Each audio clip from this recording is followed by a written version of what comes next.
Hello, everybody. This is SnarkCast, episode 6. I am your host, Muggany, here with Rose Lucky 77. Say hi. Hello. I keep forgetting it's Lucky 7. Do you mind if I It's call you Lucky Rose Lucky Seven. 7? I've rebranded. Don't Okay. dead name me. I've rebranded like 8 times. Okay, so Rose Lucky 7, ladies and gentlemen. Okay. Today we are interviewing Miles Prower. Prower, how are you doing today? I'm doing fairly good. I haven't done this in about 10 years, and I feel like a brownie has been right now. Nice. Do you mind me asking how did you get your name, Miles Prower, and what should I refer to you by? You don't know. I, uh, Miles Prower is the legal name of Tails of the Sonic the Hedgehog franchise, Oh, oh, and interesting. he is my favorite character by far of all time. So that's where Okay. that comes from. The fact you didn't know that really disappoints me, Muggany. Come on, dude. You're on the I internet. mean, I haven't paid attention to Sonic in years, but Have you seen the you're right. movies? Well, either whether why I haven't. Okay, so interesting story. Okay, we need I to end did. this. We need to end this right now, and you need to go watch the movies. I'm saying, like, dude, freaking So, Keanu Reeves is gonna play Shadow in the new one. Like, okay, there is an interesting story behind that. Um, So this is before the movies came out, when everyone thought they were going to be bad because of the trailers. Oh Okay, yeah. somebody at work hooked me up with California chocolates, edibles basically, and I snuck those into the theater. I planned this for weeks, by the way. I knew that this Sonic movie was coming up. I wanted to get high and watch it in the theater, so I snuck in like 500 milligrams of weed chocolates and this is really irresponsible of me, and some vodka.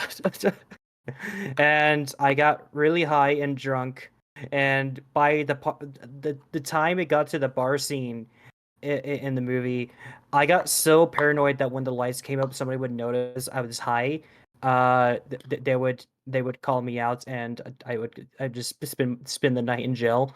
So like, um, it turns out I didn't have to worry about that because the theater was empty. There was just like this family, and their kids were like they were letting their kids play around in the theater. It was really annoying. Oh So geez. as soon as I got up, the kids thought I was getting up to tell them off, so they immediately sat down.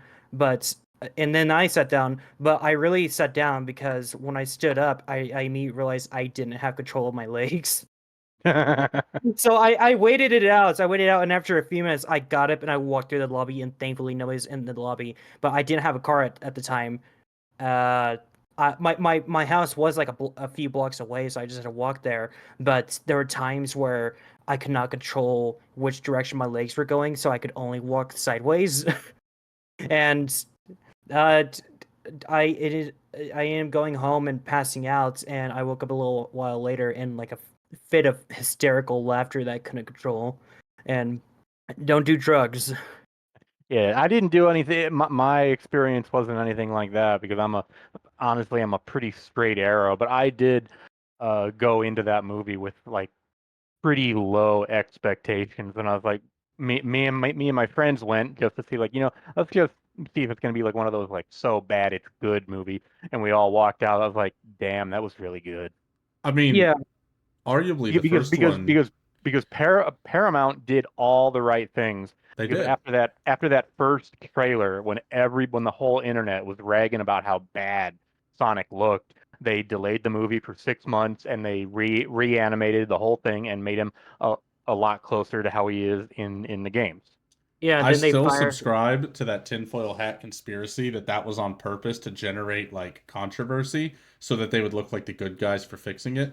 But also, I knew the movie would be good from the moment they replaced the stars in the Paramount logo with the freaking Sonic rings and did the noise. I was like, wow, they actually went all out for this. They even changed their intro.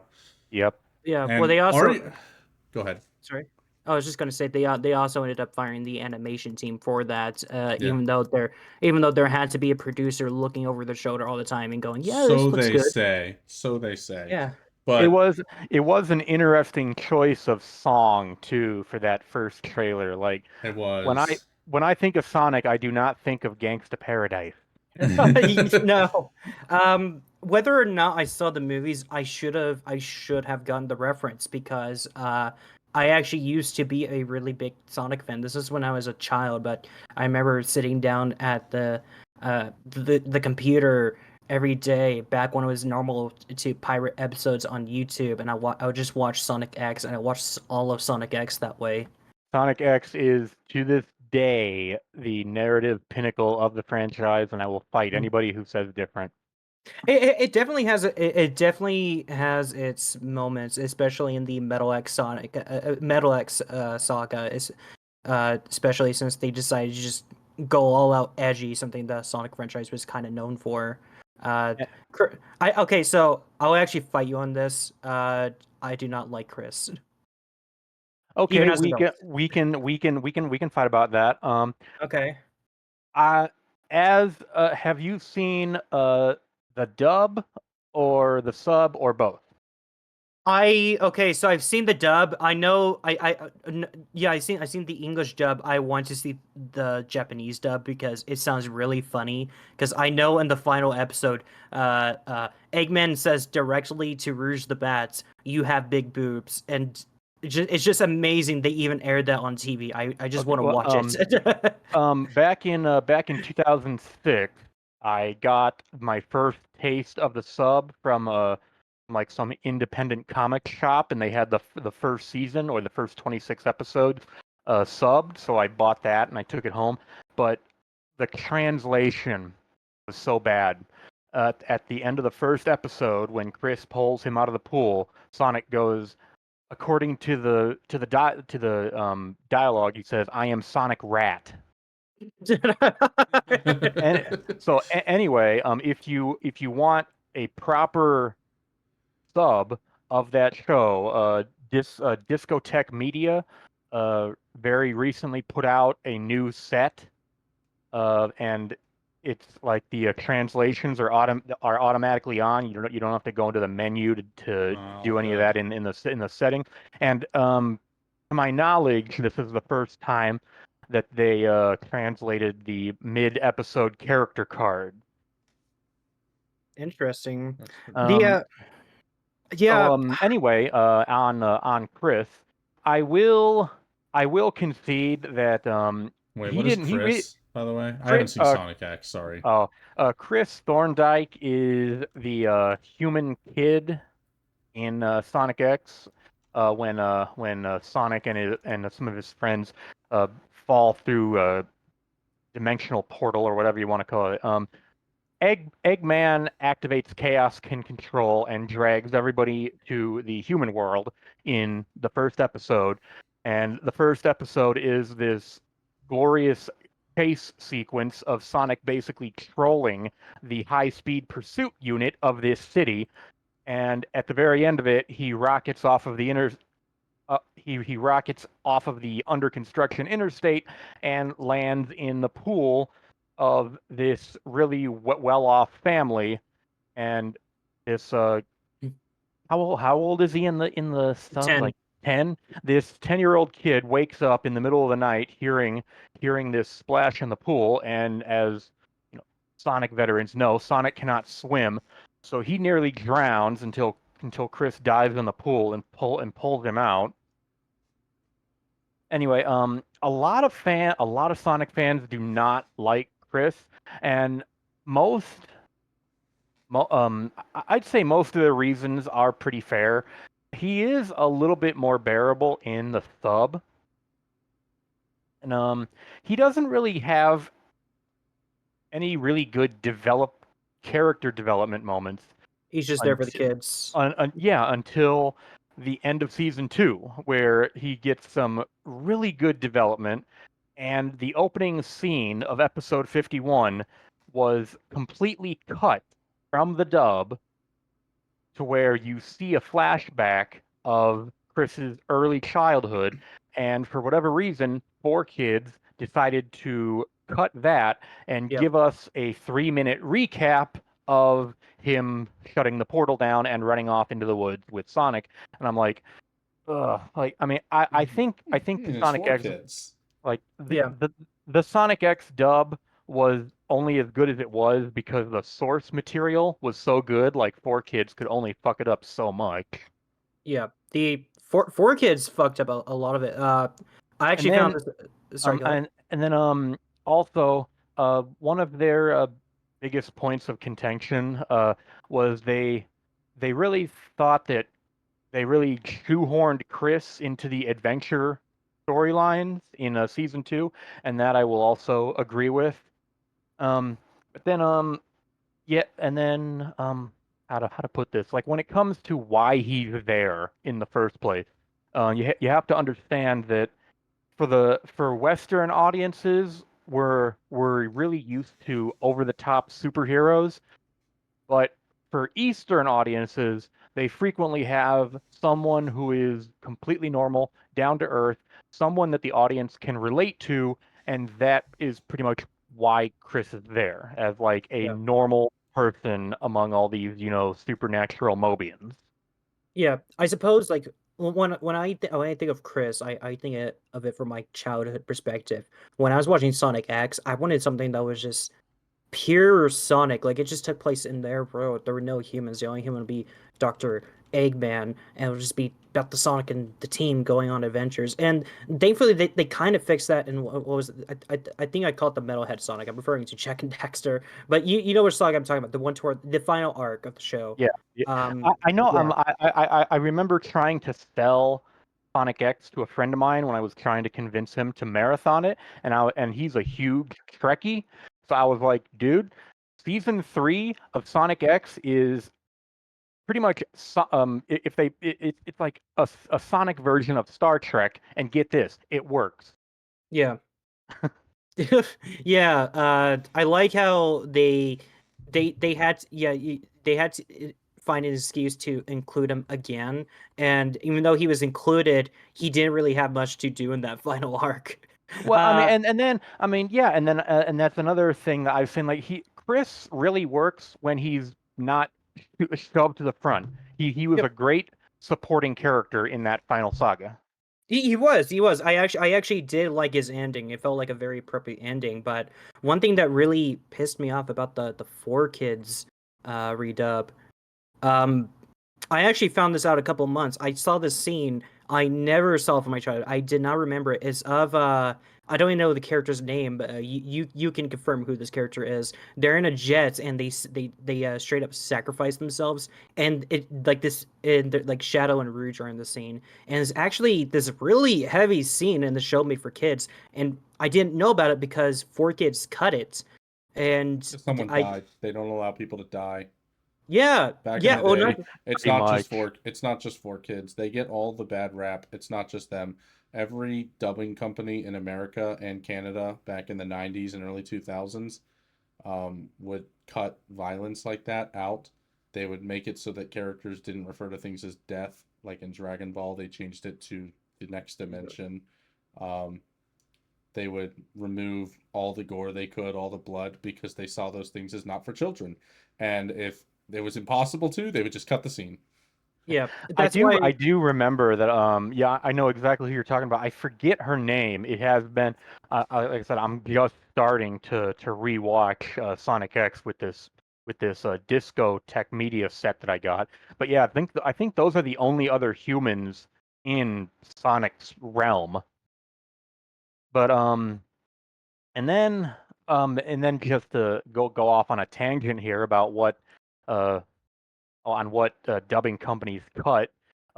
Who here is either are any of you familiar with Digimon Tamers? I don't no I'm I not. haven't seen it. I know about it, but I've never watched a single piece of Digimon like animation, honestly. To me, that is personally the shining jewel of the Digimon franchise. Hmm. I'm hopefully not going to go on a rant that is too long here. That came over to the West in September of 2001, and it takes place in the Shinjuku district of Tokyo, and the Shinjuku metropolitan towers are very reminiscent of the World Trade Centers. And one of the Oh. early episodes of They blow up. that there is a battle over the city, and in the aftermath of the battle, one of the scenes was smoke was rising from one of those towers. Apparently, after September 11th, that episode was pulled from the West at the very last minute so they could quickly go in and cut that scene out. So I think it was delayed like 1 week or maybe two, however long it took them. But yeah, that's I think that's the quickest edit or censor I've ever seen. I mean, And then have you ever seen the canceled Spider-Man trailer? Oh my god. They couldn't no, air it on TV, but he caught an airplane between the twin towers with his oh good web. lord, And then wow. a few weeks after that trailer was completed, the attack happened. So they didn't air that trailer, and it eventually got leaked by somebody. Not just I, that, but one of the Spider-Man games, the final level was supposed to take place on top of the Twin Towers. oh wow. Yeah, that they had. I think I don't know what they changed that to, but it was the one where you fight Venom, I believe, as the final boss. You fight The Venom in like um, so many of them. the only Yeah, and the only other 9/11 thing that I really remember from my childhood or early adulthood was when Modern Warfare 3 came out in what was that, 2011? 2011, yep. When they were, and then of course, like one of the heavy marketing campaigns for that was the World War III opening off the coast of New York City. I do remember seeing the the smoldering skyline of New York City, and One World Trade Center was like the only building that was like virtually untouched. I was like, that's not too realistic, but I kind of understand why they did it. Yeah. yeah, yeah. Oh yeah, didn't. I think there's a load of known facts. When GTA, when they made GTA 4, they were originally going to go with New York, but they had to redo all of New York after 9/11 and just create Liberty City. So they had to create a fictional version of New York because of No, 9/11. it's still New York. It's I literally like was if you about to say, drive I there, thought No, no, it's it is. It's just renamed. yeah. I thought it was always Liberty They didn't City do that in because of the 9/11 though. I mean, dude, in you know the how many GTA GTA universe. games? You know how many GTA games came out after 9/11? Like San Andreas, Vice City, I mean, I GTA mean, 3. Yeah, I mean that's the those thing weren't about in New York. well, that's the thing about GTA. I don't think anything is named after its real world It is counterpart. not. No, but like Miami is Vice City, New York is Liberty Liberty City, City. San Francisco, San Andreas. Yeah, and L.A. is Or crap. sorry, It's it's LA escaping that's me. San Andreas, isn't it? It's one of the two. I think it's I LA don't know. actually, Yeah, because the yeah, it is. Golden It Gate, is. it's LA, because the Golden Gate Bridge is not in San Andreas. What the Yeah, heck is GTA 5? no, I'm GTA having a 5 brain. is GTA 5 is in San Andreas, yeah, it's Oh, not. okay. and then GTA 6 is going to be set in the entire state of Florida. Apparently, Oh my god, I can I'm visit your not house. making that up. Yeah, I know. I could literally visit my neighborhood, like my street. I'm And going then Yeah. there was a section of GTA 5 that was supposed to be North Dakota, but they called it North Yankton. to. What was the one in GTA? Oh, there's a GTA that took place in Britain. It's like from There was. before. Yeah, I, there was before Rockstar had GTA. They were made. Actually, I think it was a company that Rockstar bought, but GTA 1, 2, and then there was a different one were made by DMA Design, which became Rockstar North. So yes, they did end up buying them. But hold on, there was one that took place in London, and let me see what it's called. I'm actually curious. Might this have is been the when first I'm the hearing this was like a cheap mobile game because I thought it was 1, 2, yeah. 3, Vice Nope, City, San this was Andreas. on PS1 with them. You could buy it in a bundle, Ooh. which I did. Uh, It was literally called Grand Theft Auto London. ah. Interesting. Grand All right, Theft. well, this is a great start to this Pony podcast where we've talked about Sonic and I mean, Digimon and GTA. I mean, you're taking a lot to talk about whatever you want on here because we're not just a pony Oh, okay. podcast. Yeah, you can talk about That's, whatever that's you want. cool. Yeah. Just to round off the Sonic discussion before we get into the questions, you might be interested in knowing I actually got a GameCube recently and I started playing Sonic Adventures 2, and it's It's a wild experience. That was actually my first. Um, Growing up, I had a Sega Genesis, so of course, like Sonic 1 was like the very first game I played. And then I moved on to Sonic 2 and 3. And then I think it was like 97 or 98. I didn't get the next Sega system. I went over to the Nintendo 64. So that I went about like 8 or 9 years like without playing Sonic, Sonic. yeah. And then when I started feeling a little nostalgic, I was like, you know what? I wonder if the GameStops have any old Genesis systems in the back. And And let me get. I'm oh gonna guess you saw a Dreamcast, didn't you? no, oh anyway, so what I did was I spent about 3 weeks driving over the entire county, To getting a Sega Genesis and all of these old Sonic cartridges. I kid you not. When I finally have like the first 5 Sonic games, like a week later, the Mega Collection comes out on the GameCube, and I'm like, you've got to be fucking kidding me. but you have the originals. That's way cooler. Like I Yeah, have and then the original Spyro games. I don't care if Reignited came out. It's really cool to have them. It and then is. after that, then Sonic Adventure 2 was my first introduction to like 3D Sonic. I was like, oh, this is nice. It for me it was Unleash. And by the way, if Sorry you to go hear back to that.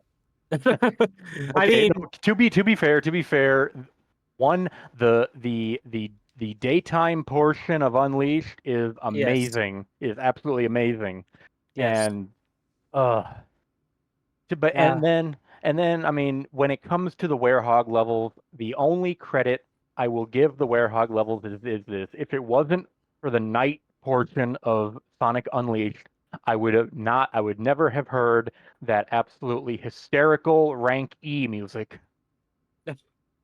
I remember I think I remember what you're talking about. It was kind of this is that song that plays if like you just perform really badly and it's just very uh, Let me just distorted. yeah, let me set the scene. If you get rank D, C, B, A, or S, you get the normal result music as your score is tallied and your rings are tallied, yada yada. If you get a rank E, it's like the orchestra was told to like, okay, you guys can suck for this. And apparently it is very hard for professional musicians to sound bad on purpose, but it's like seriously, it is a middle school orchestra quality of the results screen. And the first time I heard that, I couldn't breathe. I was on the floor laughing so hard. Like I was I'll say and this. then the The top sorry, and then the top comment when I looked up that song on YouTube years later, the top comment was the orchestra tried as hard as you did. I would say this. One thing that really holds up about Sonic Unleashed is it's opening and closing cinematic. Well, there are a few like cinematics like it, but like kind of back in the old school gaming days when they had to like pre-render the cutscene, so you get like these special cutscenes that look like movies. Those Yep. parts still hold up very well. Like just go back to the opening cinematic of the game. It looks really Oh good, yeah, and it was definitely. made in 2006. Another But thing I liked about Unleashed was you could level up your boost because at the and you know on the first level your boost is kind of fast, but you can keep leveling it up and making it faster. At max level, it is like it turns into like unless you really know what you're doing, do not touch the boost button because you Oh, really take off. yeah, also all right, all right. I can't take this praise for Sonic Unleashed anymore. Let's. My I was first gonna Sonic game was Sonic CD because unlike you, I'm not stupid. yes, like I again, made the right decision, Mugany. yes. I'm just bringing up your questions and okay. So these are written by Seven. So to start things off, what initially got you into the fandom? um. Okay, so before film fiction, because I've been on film fiction for like 13 years. Before that, the place I was most active online was Rooster Teeth. They were a video production company that went viral for their Halo comedy, Red versus Blue, and they were most recently in the news because they they shut down after 21 years. Anyway, back in late 2010, early 2011, I started seeing forum posts and blog entries containing memes and images of these cartoon pony characters, and it was entirely too widespread to be like, a couple of hardcore fans. This was everywhere. So I it was on Rooster Teeth, it was on Facebook, and I think that was it because this was like 13 years ago, but it was so widespread. I was like, okay, I have to find out what is this about? What is this show? And that was in I think December 2010, and the show had premiered in October. So by early April, I am like fully immersed in Friendship is Magic, catching up on season 1 on YouTube. This was before the show was available on any streaming or any on-demand platform. But generally back then it wasn't difficult to find the full episodes on YouTube because plenty of people were either uploading them in full or that actually might have been back when you could only do 10 minutes at a time on YouTube videos. It was, so they'd be like so 3-parters. yes, like 2 or 3 parters. People even like literally streamed it on Twitch and livestream.com. Nobody gave a shit back then. But yeah, through the winter of 2010 and spring of 2011, I was like fully, captivated by this new cartoon. And by the summer, I was writing my own stories. So yeah. On that, what made you want to write? I have I've written fan fiction before MLP. I've been writing what could be considered fan fiction for most of my life, and I've been posting it online since September 2007. It was actually 3 weeks before the release of Halo 3, and I was trying to pass the time by any means necessary. Dude, that wait for Halo 3 was the most agonizing 3 years Oh I've my ever had in my God, life. yes. But When like I looking back, people who shit on that the cliffhanger from Halo 2, nah, that cliffhanger was fucking bomb and it led to the marketing for Halo 3 being as good as it was. I mean, I know, like, nowadays, like we have the complete story of the development of Halo 2, how it was. Yeah, I they mean, cut I like mean, half of it. They had to. mo- I mean, modders have taken a look at at Halo 2's code, and they Yep, said the excavation project. it is a miracle that they even got it to boot on the Xbox. Yeah, it's like spaghetti. Yeah. When they did the E3 demo in '03, where they were going around the huge New Mombasa cityscape and like, in the Goshawk and hijacking vehicles, and they had to cut that entire part and scrap everything they had up to that point because Oh only yeah. after doing that they realized that it only worked on the developer console. It didn't work on the consumer Xbox. When I finally saw that demo in full, I was like, there is no way they would have ever gotten that to run on a consumer Xbox. And I really wish, I'm guessing they must have not been able to make it work, but 343 has been promising a playable version of that demo for Master Chief Collection for like the past 4 So years. So technically, they're not allowed to do it because of issues with like licensing because they're a real company. But what they do is they have a team of modders, which are the site dig excavators, and those people are actually responsible for getting that up and running. So it's up to them to do it, and they've said that that's like the hardest thing to get up and running because it just crashes constantly. Yeah, and then that was what the I think the article I think the article was on Vice. You might be able to look it up. I think it was called "The Complete Unfettered History of Halo." And when they I don't know if they talked to Joe Staten, but he was the guy that was I playing the love Joseph demo. Staten. He was the one playing the demo at E3, and he said like he had to practice so many times because like if he was off by just like a little bit, the whole thing would have just crashed. Yeah, But yeah, yeah, I do you've think that's why we don't have it because they can't figure out how to make it work. Yeah, you activated my trap card. I'm the biggest Halo 2 fan you'll meet, so I know so much about that. Um, I really wanted to go to the midnight release of that game. I got to go to that. My dad actually took me to it when I was 11, and it was the greatest night of my life. I missed the Halo 3 midnight release, but the Yeah, I Halo I 2 one could. I hit mean, different. yeah. The only reason I didn't, my mom wouldn't let me because I had school the next day. But I took it home. I think I played through half of it the Mhm. first day, and then I of course, went to school. I took the game manual with me to read, Yeah. and then I came home and I beat the second half of it on that second night. And when that cliffhanger ending, I dropped my controller and I was like, "What the hell was that?" Like, do we get something special if we beat it on legendary? Nope, No, nope. not in that one. Um, did you get the regular or the limited collector's edition? I got the steelbook. I did too. I don't know if I still have it. If I do, it is probably that case is probably rusted to hell because like Oh, I'll have to show you mine. I have one that I've kept in perfect condition because I kept the plastic sleeve for it. I've mm, got everything that came with it still unopened. I haven't even used like the Xbox Live code. I've been so tempted to reach out to Microsoft and be like, "Hey, this expired 20 years ago. Can I use this?" Can we just talk about how good that TV show is? All no, right. because What's the next it's question? not.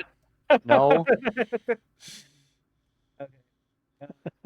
Yeah, what's the next question? Next question, please. Okay, I actually do have something to say that you'll like Seven.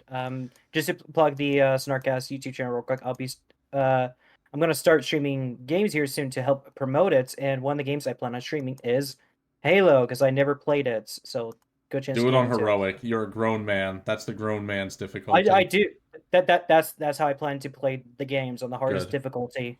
Get good. Okay, no, don't play legendary. No, don't do that. For your first time, don't do that. But it's a Especially for depend. I Halo mean, 2. You will but, if you play Halo 2 legendary, bro, I played that game at tournaments and I've only beaten that on legendary twice. It is brutal. You I don't want to do Whoa, that. you went to tournament?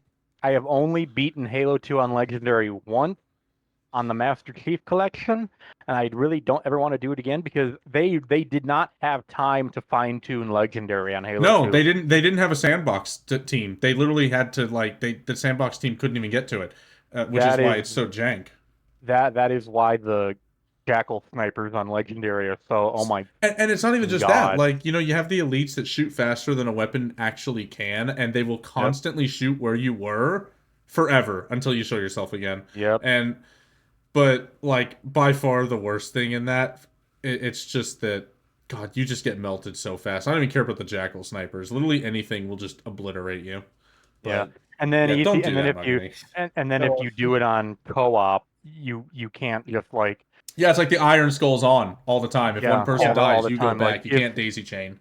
if you're playing co-op, if one person dies, you both go back to the last checkpoint. So you can't like you you can't cheese it. You have to know what you're doing. I think I've beaten. I don't actually no. I have not beaten Halo 5 on Legendary because I no longer have an Xbox. I mean, who the One hell of the cares? things. It's Halo 5. Yeah, true. That story was horrible. What did surprise me, I was in a previous career when Halo Reach came out in God, 2010. Reach was so good. It really surprised me how effective the plasma pistol was on Legendary. That was by far my main gun Oh, for you need my. that on Halo 2 as well. Halo 2, the key on Legendary, plasma Oh yeah, pistol, and a battle rifle. charge it and then Yep. pop the The elites in the noob head. combo.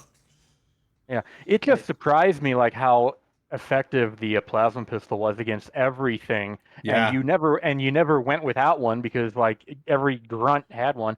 Yeah, I've beaten Reek, I've beaten all of them on Legendary, and then except Halo 5, and then Halo Infinite is the only one where I have beaten it on Lasso or to the Oh, Legendary all skulls on. yeah, to the uninitiated, that is, skulls are difficulty modifiers that make the game harder, and if you turn all of them on, it is known as lasso. Oh yeah. 70. That's I was gonna do that for a SnarkCast stream in the future. Actually, I'm gonna do Lasso Halo Nice. 2. I've been practicing it. So Nice. We should do co-op for one of those. I'm not doing Yeah. co-op Lasso. You can fuck right off. I mean, just as a versus match. That no, versus is not okay, so Lasso's campaign only. You can do skulls in multiplayer for Halo 2 now and Halo Yep. 3 on MCC, which is pretty cool in custom games. Yeah. I actually have a question for you, Seven. Did you participate on the tournament that Voice Critical held for the I legendary? no. I haven't no. I that's you had to beat it on legendary without dying. I'm not doing that. And Okay. even if I thought I could do it, I'm not going to beat the speedrunners. They're too good at the game. Yeah. I mean, the guy who beat it did it within like 2 weeks. So Yeah. whatever. Yeah, and it was only two people, and very few people actually got through it. And that was on Lasso. Just so you're aware. There was a guy back in the day, which Miles, you might actually know about this. He was in Guinness World Records. It was Cody Miller, who was the first person, quote unquote, to beat Halo 2 on Legendary without a single death. So he got into Guinness Book of World Records, which, by the way, Muggany, that should tell you how hard that game is. I Um, was I actually the timing was so perfect. I was actually watching the stream when yep, that and guess happened. what? He cheated. Oh, he Like, did? I didn't know that. yeah, that came out a couple years ago, and it was proven. And it was also proven that he cheated when he went to one of the first AGDQs, Oh and he man. couldn't even speed run Halo 1. He tried to do it on Legendary, and he died too much. He had to switch it to Heroic, and then he had to put it on Normal, and he still took like I 5.5 hours to beat it. I remember that, yeah. Yeah, it was bad, and that was the moment people started to look into him, and then they realized that he spliced his video. So it's a Damn. shame. All right. Going on to the next question. God, I'm so glad we had a Halo tangent. Well, Sonic tangent and a Halo tangent. We're doing good this episode. We are, we are. We're only choosing the good games.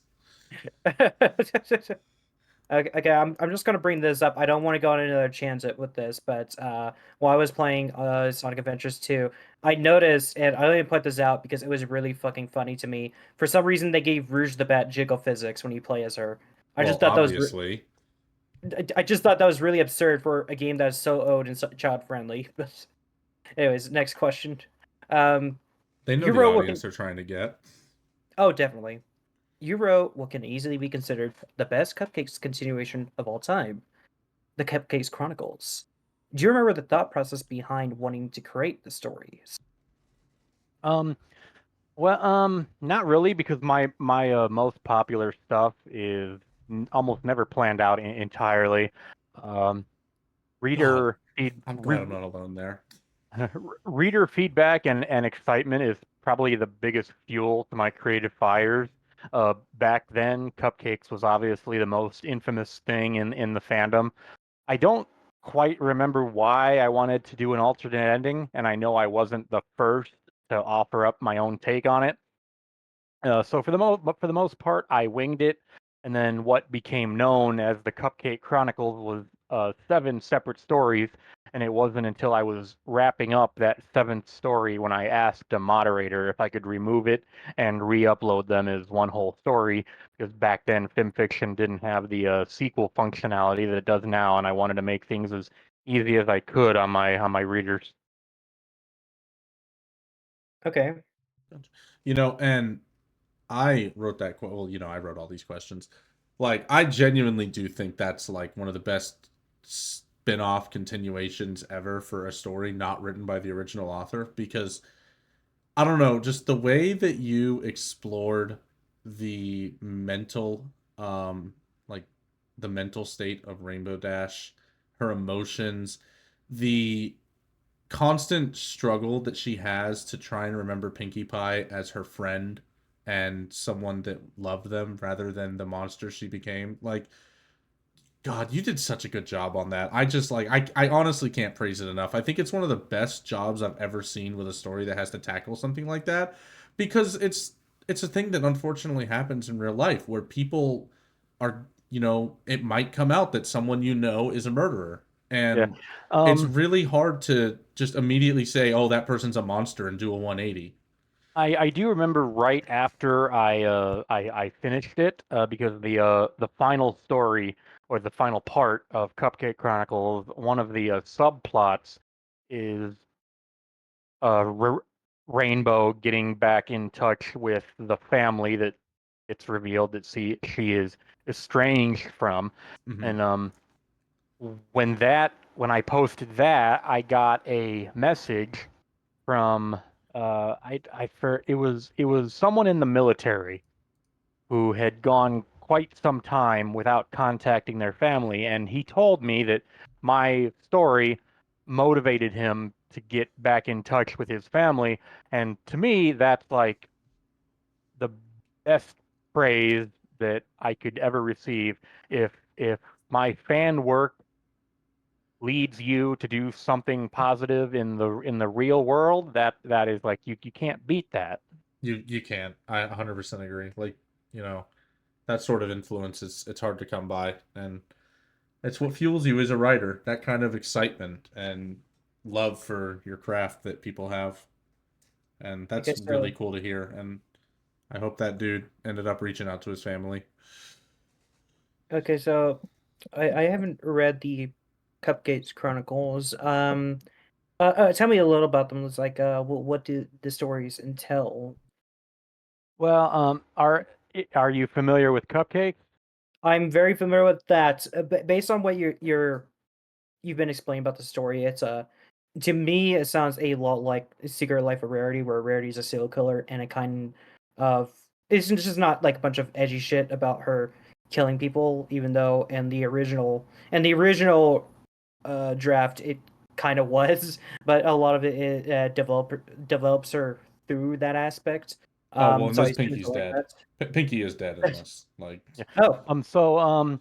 So at the So in the original Cupcakes, of course, Rainbow dies at the end. But in my alternate ending, um, Applejack busts into Pinky's basement while this horror is going on and kills Pinky, and then rushes Rainbow to the hospital, and pretty much it's just a story of her recovery and her eventual relationship with Applejack, because back in the early days of the fandom I was a huge Apple Dash shipper. that's the only Apple Dash story I really like, by the way. So congrats on that. I Thanks. hate that ship normally. Um, Also, have you read the original Cupcakes before he edited the ending out? I don't know. He had Apple Bloom as Pinkie Pie's apprentice, Oh and the yes, very I, end I of it have is her about to experiment on Diamond Tiara. I have read oh, that. Yes, I have read the Yeah, and original. then that's been cut from the one that's on Google Docs, but there's a website someone linked me recently that has like all of the alterations of it, and I was like, dang, that's kind of cool. I didn't know that. you're fucking Did wow. did he ever like did a Sergeant Sprinkles ever like really do anything else, or Nope, was he that did like his Cupcakes and like, that was it. That's his let's lasting say, legacy. like his like one and done? Because I never heard of him anywhere else. Honestly, after you do something like that, I would leave too because Yeah. you're not going to top that, the impact that had. Yeah, it really came at a good time too, because this came at a time when creepypastas were really popular. Yeah, Yeah. not only creepypastas, but MLP. It was the perfect time for a I do crossover. remember back I was I don't want to say I was a camp counselor, but I was an assistant of sorts for this kids group at one of the churches downtown. And so when I let it slip that I was a fan of My Little Pony, the one of these 11-year-old girls, the very first thing out of her mouth, "Have you read Cupcakes?" No! She's been tainted. It's Uh, I mean, when I was like her age, fucking, I was 15, like on to my Like, 21. What am I saying? do your parents not believe in parental controls for the internet? Bro, that Oh, okay. 11-year-old girl is probably like 24 now. That's crazy. Yeah. Okay, I will say this before. Okay, so like I got into My Opponent when I was 15, but I do remember watching Cupcakes when I was much younger, like Wait, at least 10 or watching? 11. Yeah, yeah, the Oh, animation. the animation? Yeah, I never watched Yeah. that. I Yeah, figured it probably yeah, wasn't very good. yeah, Yeah. it was not. I Like you mean, the guys, story paints a good enough picture. yeah. Going into your fix more though, was there a planning process behind it, or did you just wing it? For Cupcake Chronicles, pretty much I winged it, and I was like, okay, well, let's let's see if Rainbow's recovering, so let's see if people will tolerate a little bit of stripping here, and let's see if they can tolerate like kind of like trying to redeem the memory of Pinkie Pie a little Hmm. bit, yada yada yada. So that's pretty much how I did Cupcakes. I just, went tried to like extend the popularity of it a little bit more because back then, like that was my one story that was really good, and I really didn't think I was gonna, have a second hit, which according to these We'll questions get we're gonna be into. moving into shortly. But yeah, so I was trying to extend my internet fame as far as I could. Look, I just quickly gotta praise you again. Like, I understand the next story that we're going to talk about is way more popular on Fanfic than Cupcake Chronicles. And for good reason. It's definitely more accessible to the average reader than a Cupcake sequel. Um, but dude, the amount of things you explored in the Cupcake Chronicles and so effectively. You explored Rainbow Dash's reaction, both emotionally and physically and mentally, to the anguish that she went through from her friend. You go over her psyche throughout the story after that. You go over her and Applejack forming a relationship and the difficulties of starting that relationship because of how it started and what Rainbow Dash went through. You go over, you know, the homophobic pony in that like you even bring a plot line in there about them having to deal with the fact that not everyone is going to be okay with their relationship. Like you dealt with a lot of really mature topics that stories back then didn't really delve into.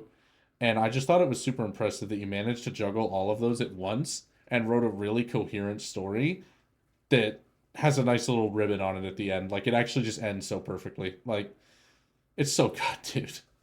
I love that story.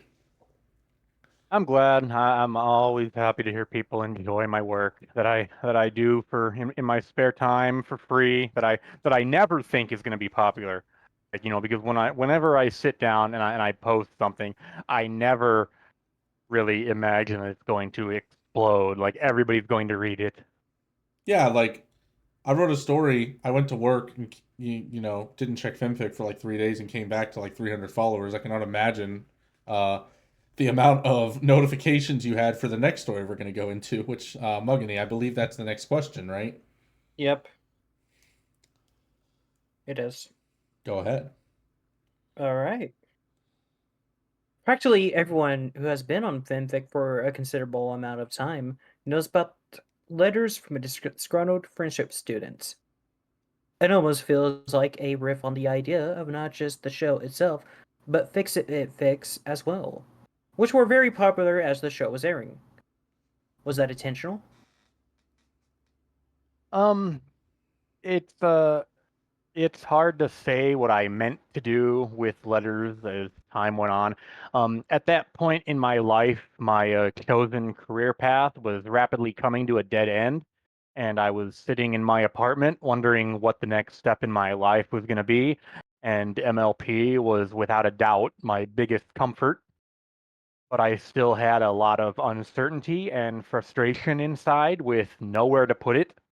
Uh, um, as we all know, at the very start of Friendship is Magic, when Twilight is sent to Ponyville, she doesn't want to be there. So that was the premise for Letters. That mindset does not go away through the episodes. She she never wants to be there. Um, like a lot of authors, I fantasize about the entire fandom reading my stories, but it's always unexpected when it really actually happens. Yeah, I mean, dude, it Um, has 5,000 likes on that story. It just hit 5,000 likes recently.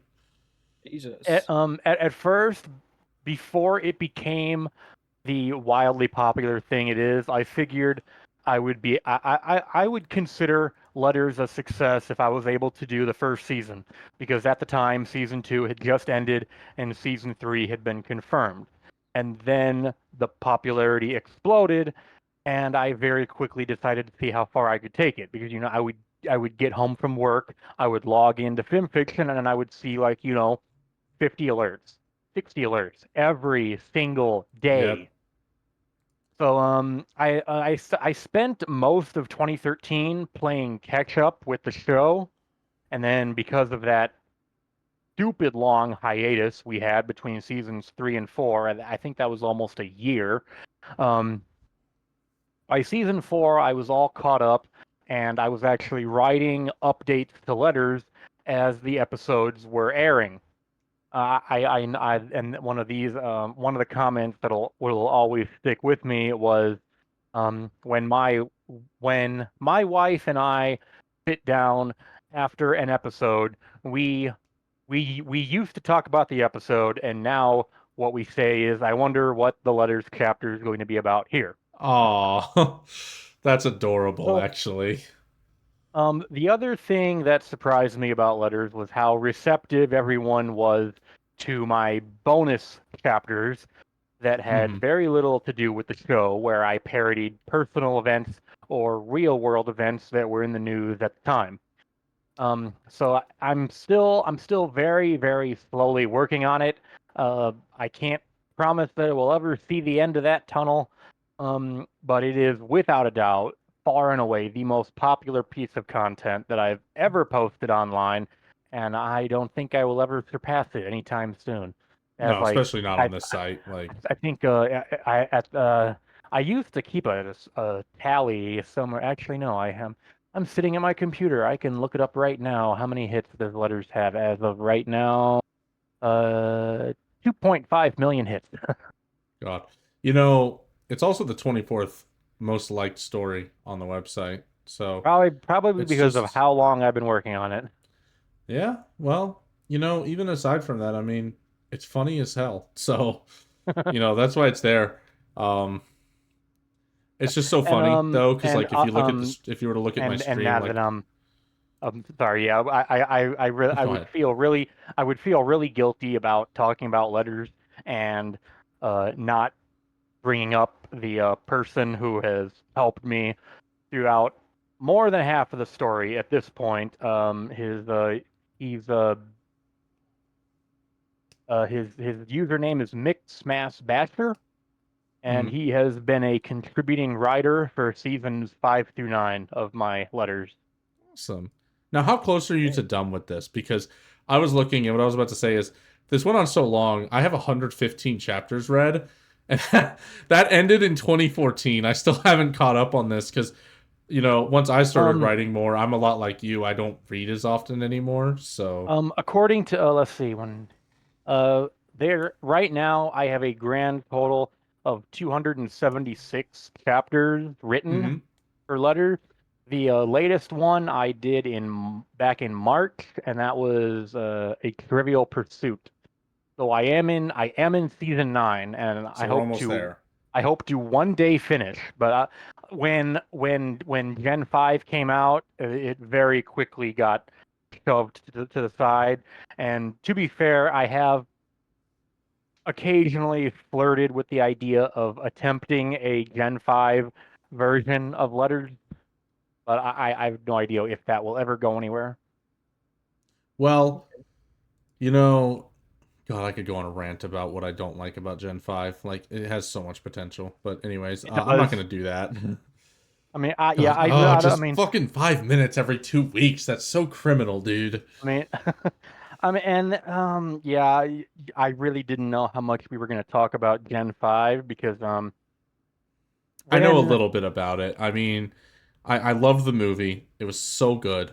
I watched, what was the first TV show? It was like Make Your Mark, or was that the second one? the Tell first Your Tale. piece the first piece of Gen 5 media was the movie on Hmm. Netflix called A New Generation. Yep, which was awesome. Watch that live on Call with That was Friends. awesome, and that was the jumping off point for my most popular Gen 5 story. I don't know if we'll get into that. If we do, awesome. Um, and then of course that led into Make Your Mark. Yes. Make Your Mark frustrates me because it feels like they fumbled the bag with connecting Gen 5 to Gen 4 because they made that connection in the movie and then just fumbled it so hard in the show and eventually just forgot about it and pretended it didn't The happen, it felt like. And then and the the Spike, that I will never forgive Spike in Gen 5. Oh my god, he is so okay, well, atrocious. forgive me for going off on a tangent here, No, but go ahead. I think the reason for that is because Hasbro sold the rights to half of Friendship is Magic to Warner Discovery. I don't know why the hell you would sell off half of the lore for your most popular show of the last decade, but that's Ugh. what they did. And so I really think that's why Spike had that, fuzzy memory because they could not legally bring it up. And that to me is like, really, why would you do that? You know, Because yeah, I mean genuinely. that was the most intriguing thing about the early days of Gen 5, where how are they going to connect to Mhm. Gen 4? How much time has passed? Are we going to see any characters perhaps? So and then I mean one of the problems was when they went from the Netflix movie to Make Your Mark, the quality drop in animation was very noticeable. It did get a little better as the chapters went on, but it was still very noticeable early on. And as someone who has almost always bowed to canon when I am working in with lore that is like in development and always progressing, always evolving. I almost always bow to what happens in the show, what happens to in the official media. But I really have to say here, I really think they dropped the ball with Opaline. I really think The villain. she would have been so much better if she was like a fallen student of Twilight. Like if she was someone that was granted alicorn hood and then went bad, or someone that maybe was keeping keeping her attitude and her evilness hidden until she was granted alicorn hood. But to think that there's this this alicorn city of Skyros, which we have heard almost next to nothing about, where she was like banished from, and how she's as old as Celestia and Luna. It just and then and then what was really the last straw for me was her song in chapter 6 where she Yes, literally I sings fucking hate about being it. the villain. I cannot 9 times out of 10 I cannot stand villains who know they are the villain. It absolutely kneecaps any potential for future character development. That's I Yeah. and it that's only it to me personally it only works in comedic settings, like I where think I, you're the bad guy. I think there's a few that work. Like, I brought up Dragon Ball earlier. Frieza, Cell, they work because they know that they're villains, but they're also not like I mean, overly first over the the top about best it. They just know that they're evil and they don't care. the best villains are the ones you can understand, and then the very best Hmm. villains are the ones you can perhaps sympathize with. Yeah, yeah. that's a fair take. I disagree personally just because I really like sadistic characters, but I definitely get where you're coming from. From a narrative standpoint, you're 100% right. But like, yeah, But Yeah, that I mean, Friendship is Magic had phenomenal villains because we had the only Queen one, Cra- the like, well, arguably one of the best ones is T-Rex though, and he knows he's evil. That yeah, I mean, he's the Frieza of drag I mean, of and then like MLP. we had the I mean after Nightmare Moon in the season 1 premiere, and then we had Discord. John Delancey was freaking legendary with like the My Oh, Little he was Pony so great. version of Q. He's what got me into the show because I had watched The Next Generation, And so my friend told me, "Hey, Q's in the show, but I'm not going to tell you what episode, so you have to keep watching till you find out." Yep. I absolutely love how Lauren Faust picked the idea of Of a Q Discord. sound alike, right? She was trying to describe this season 2 villain to Hasbro, and then she just came out and said it. He's like Q from Star Trek. And the very first thing Hasbro said was like, "Oh, can we get John Delancey?" Well, no. So Yeah. apparently, what actually happened was Hasbro themselves were originally going to find a look-alike or a sound-alike, and then one of them on a whim did do that and was like, "Well, I'm just going to get John Delancey," and he sent his agent a thing. And the funny thing is, from an old convention interview I watched, God, it was a decade ago. I probably won't even be able to find the video, but he basically said he didn't even like read the names of the characters. He only wanted to care about the quality of the content. So he had no clue that it was even an MLP show when he first signed up to do it. And then he came to the studio and realized, wow, I'm going to be in an MLP show and it's this good. That's kind of crazy.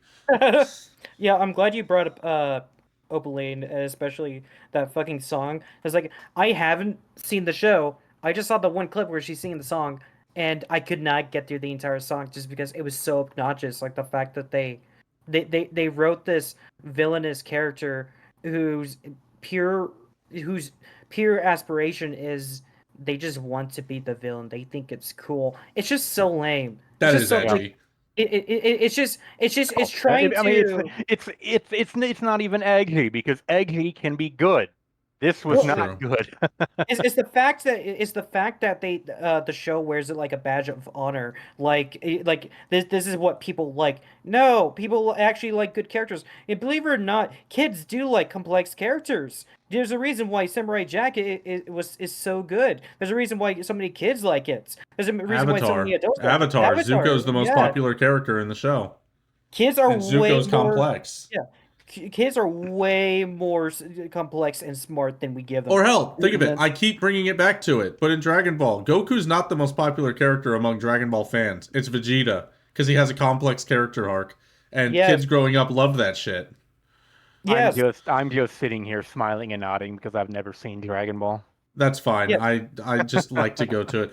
But no, like, and then, God, and then what was it? Tell Your Tale came out. That's the new one, the 2D animation one, and it's Yeah. like I don't like their faces. Like, okay, first of all, it annoys me that it's 5 minutes every 2 weeks. But why are they putting CalArts faces on horses? Like, I don't mind CalArts. I really don't care. I've never hated a show just because it uses it. But it just feels so out of place. Like, it just looks like they put human faces onto a horse body. And I've never cared for that in the show. And then, yeah, the voice acting is good. I like the plots of the episodes. But the fact that it's 5 minutes every 2 weeks is just criminal to me. Like, I that mean, is. I Oh. mean, well, I mean, it is a trade-off because I mean, the movie, I think a new generation will always be like the best part of Gen 5 because Mm-hmm. even going into this, I had a feeling that Hasbro was not going to catch lightning in a bottle twice. This was not going to be as popular as Gen 4. So, and then when Make Your Mark slowly and slowly, in my opinion, got worse, I was like, well, okay, at least Tell Your Tale is, half decent. And then when because at the end of chapter 5 of Make Your Mark, Opaline finally, shows herself in Maritime Bay during their Nightmare Night festivities or whatever they call it. So she ended that with one cutie mark.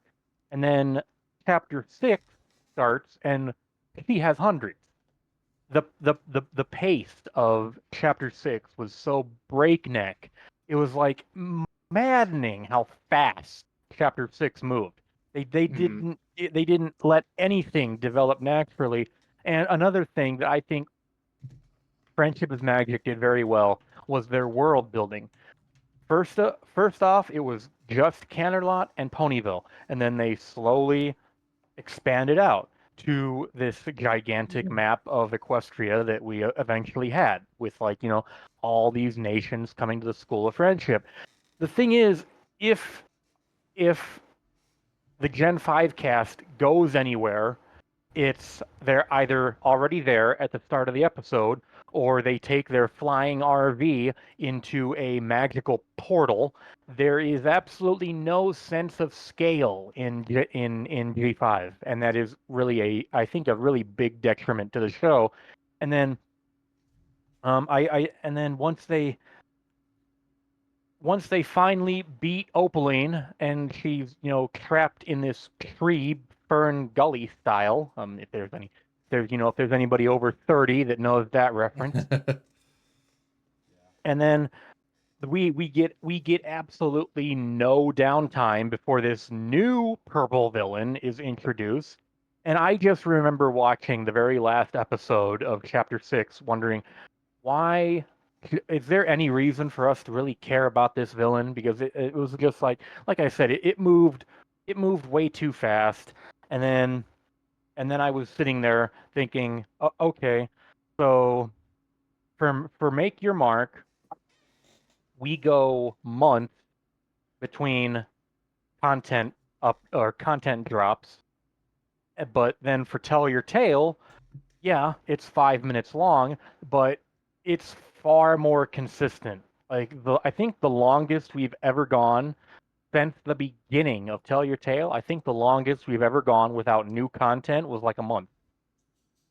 So I figured if they were gonna have to cut something, it was gonna be Make Your Mark, because not everybody is subscribed to Netflix, and Tell Your Tale is available for free on YouTube, so it was reaching a much bigger audience.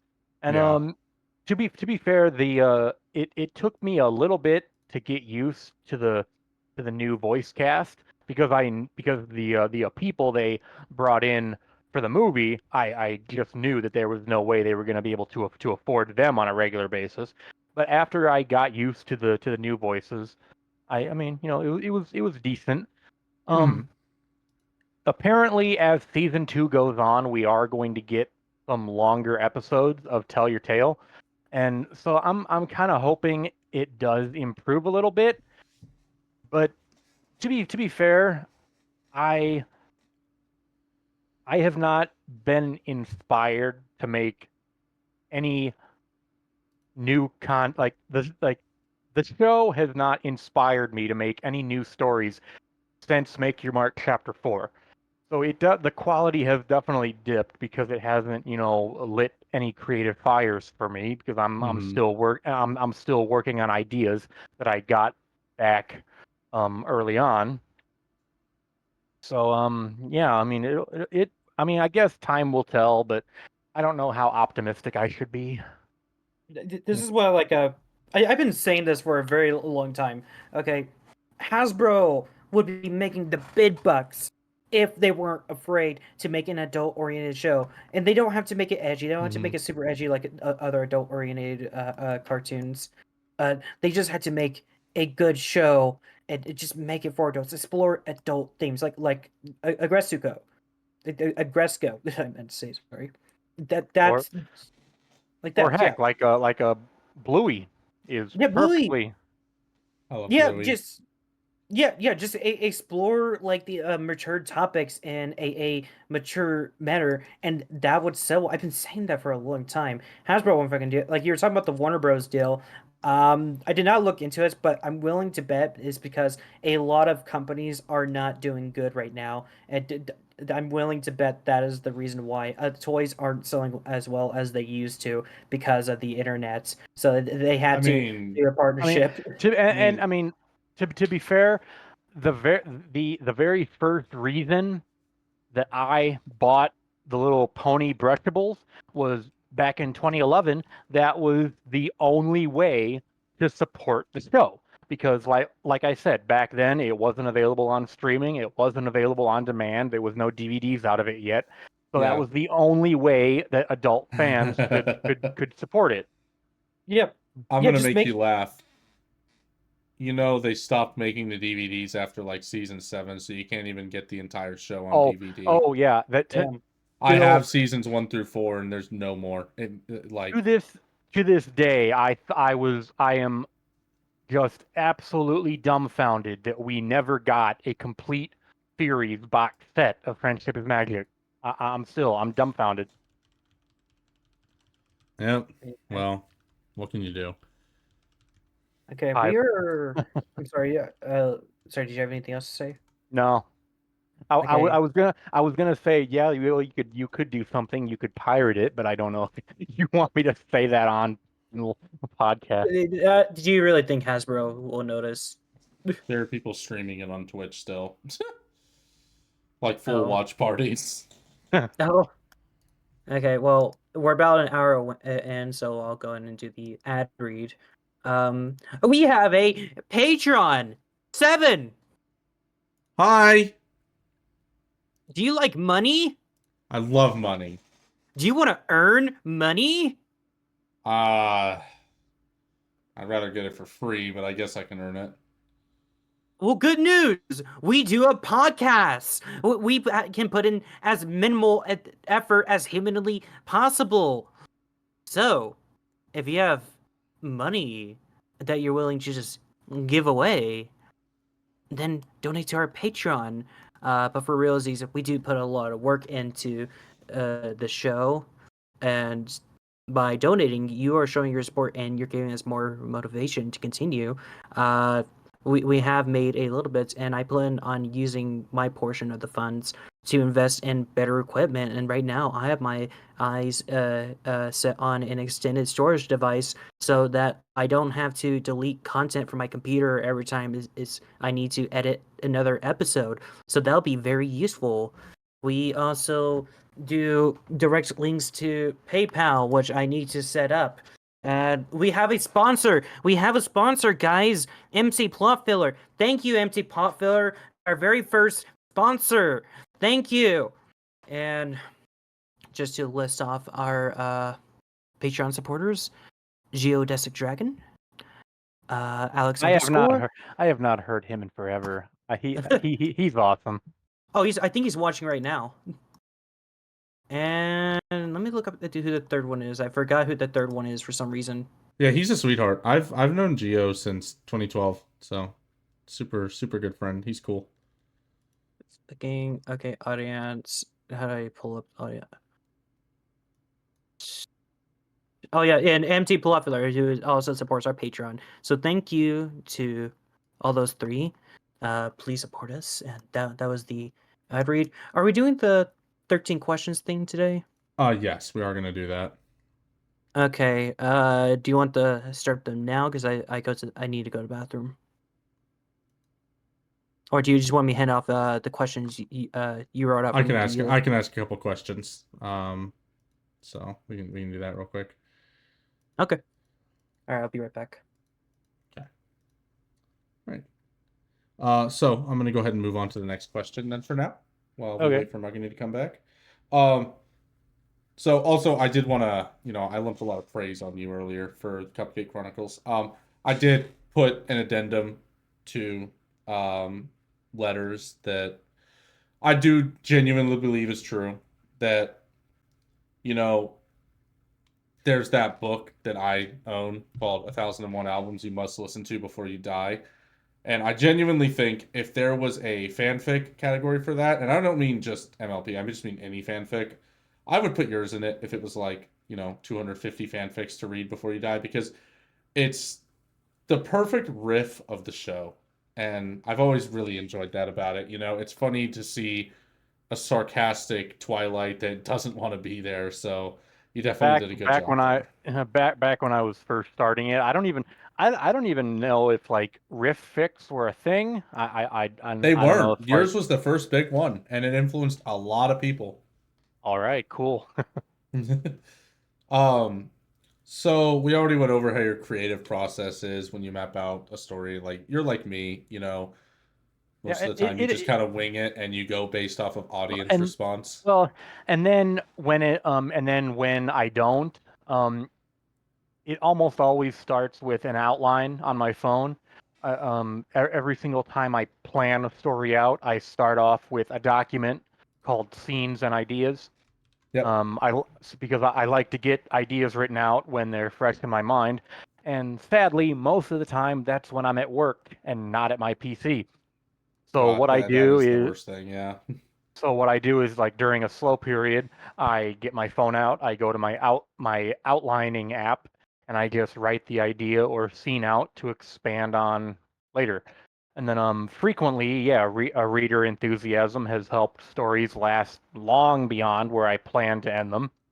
Sometimes I take them as far as I can, and then other times I do stop where I plan to, and I tell readers to just like, just like let your imagination run wild, like end it how you want to end it. Mhm. Right. Before I go to the next question, Nine-Tailed Beasts and Curly Silly Pony, thank you very much for the follows. I really appreciate that. Um, Hope you guys are enjoying the interview. So, next, what are some of your biggest inspirations when it comes to your writing style? Like, are there specific genres that you enjoy that influence you? Do you have like any authors specifically that are an influence, or books, Um, movies, anything like that?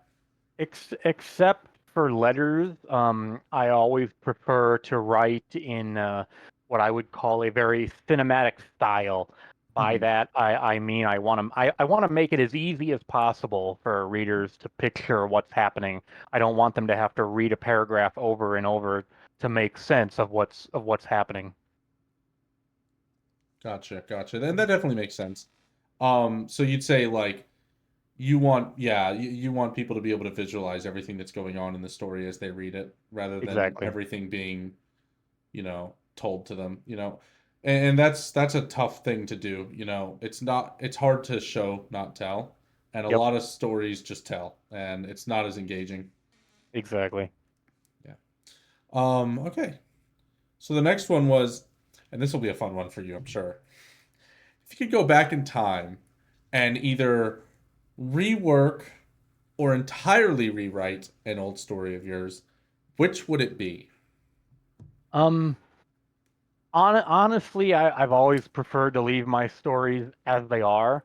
The very first MLP story I wrote in the summer of 2011 was rather short and to the point, and I didn't bring that story to film fiction until 2013. And when I did, I put a disclaimer in red bold print in the in the story description that it was the very first MLP story I had written and that it was not up to the quality that I had risen to in the last 2 years. Um, the closest I've come to Aha! like, You know what? I found it. I actually, I saw a name of a story and I was like, this sounds like a 2011 era story. And that's what it was, yeah, actually. Spirit of Loyalty. I'm going to read this. I know it's not going to be up to your regular quality, but hey, I wrote a self it insert was where a guy comes in with a broken horn alicorn and dates Princess Luna right away, and it was a self insert, so whatever. That was my yeah, first yeah, story. that was like the first idea I had after season one because well, you can of course read it yourself, and Hmm. anybody who's listening to this, you can also go read it yourself. Please be kind. I have gotten better as an author since then.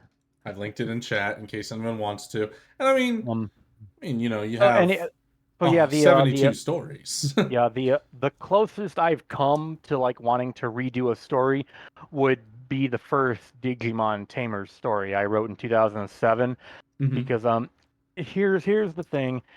It was 2007. There was no streaming, no video on demand, and there were not any box sets for me to watch the season over again. I was writing this story off of memories of an anime that I had watched 6 years ago, and it really was apparent in my work. And so, and of course, now that I have I've gone back and rewatched it, I've really, there were several times I was tempted to like go back, take it down, and completely rework it with much more, clear memory of what had actually happened in the show. Um, but ultimately, I haven't done so because it's the clear. My past work is the clearest indicator of how far I've come as a fan author. Awesome. Yeah, also, for you young people out there, in 2007, YouTube was two. So, you weren't gonna find much on there. In fact, that was even before the 10-minute video limit, I'm pretty sure, in 2007. It was Um, God, I think it was, unless you were like verified and got to the front page, your videos had to be even shorter than 10 minutes. You couldn't even go like to that. It I was weird. remember when I am old enough to remember when YouTube videos had a five Yeah, a star star scoring system. Yep. system I instead of first the started thumbs up using and thumbs down. YouTube.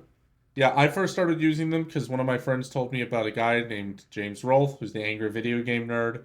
And I watched all of his videos as they were coming out on YouTube. And yeah, I remember the star system. It was, if you show a person today old YouTube, they probably get whiplash and like die. Like I don't think Oh people my, can understand how archaic that website looks if you oh my check God, out is that the is old that in versions. is that Internet Explorer?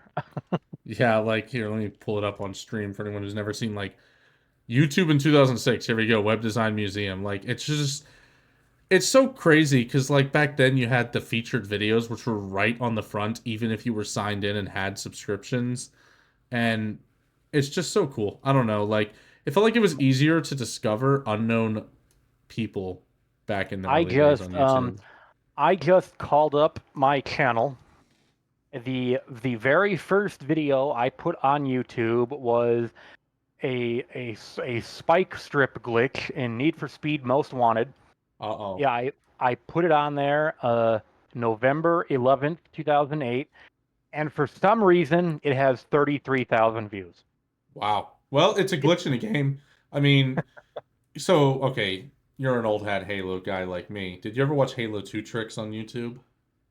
Um, It was I by did not CM Near. I did not have internet at home until well until the Halo 3 days, so no. Gotcha.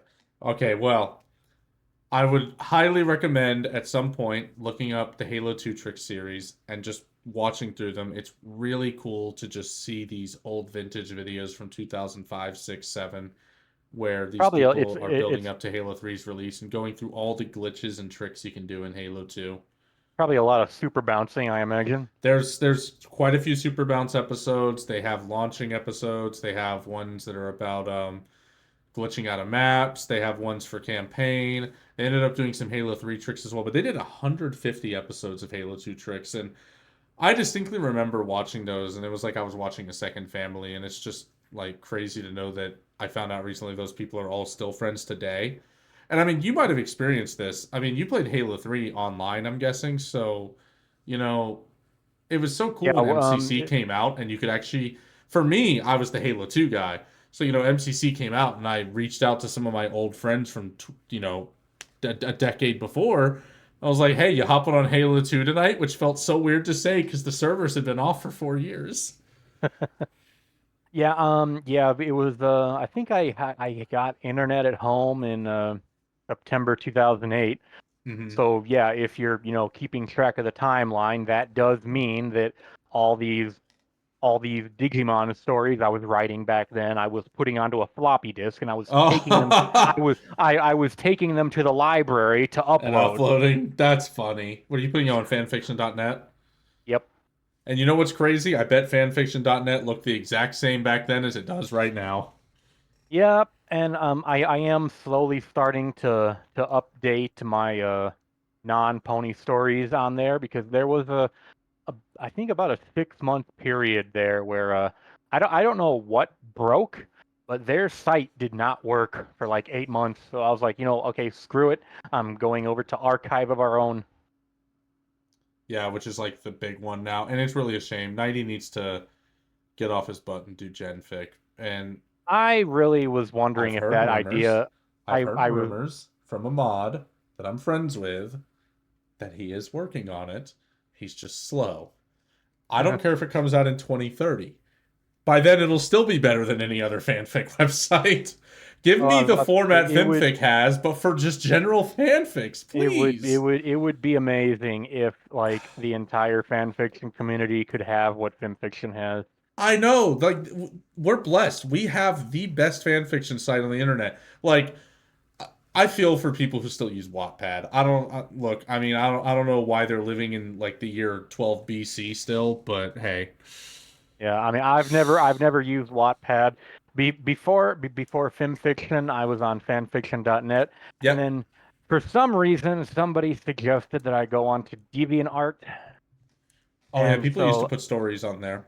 yeah, and I mean, I get, I'm working on a Sonic story right now that gets quite a lot of favorites every time I upload. But the Hmm. thing is, I thrive on feedback, and that is what I do not get a lot of on DeviantArt. I do not get a lot of feedback, and honestly, also I don't get a lot of feedback on archive. So I mean, I get most of my feedback on FimFiction because it is so easy to interact with your readers on there. Oh yeah, for sure. Like, dude, the comment section, blogs, DMs. I mean, even, me and you, we were around in 2012. You were in there in 2011. I mean, the site didn't change a lot from 2011 to 12. It was crazy to see how much it changed from 2012 to 15. And Yep. it's remained mostly steady since 15. The only major thing he did was get rid of the banners, add a few story tags, and then just rework some of the UI. But I mean, we were there when the fucking feature box was on the banner at the top right, and it was only 5 stories. Yep. Like, it was I so remember hard to get when, into it. and People today don't get that. I think I remember whenever I would update letters, it would be, and because of the heat that generated, they would Yep, automatically go right to the top of featured. yep. And you know what's funny? You will remember this most likely. I also remember it. FimFic also had a star rating feature for a while. That was how it started. Actually, it had a 5-star rating system that didn't get replaced until late 2011 or early 2012. It was one of the two. But It was probably late 2011 because I do not remember that. I joined FimFiction in December of 2011, and it was always the thumbs up and thumbs down that yeah. we still have today.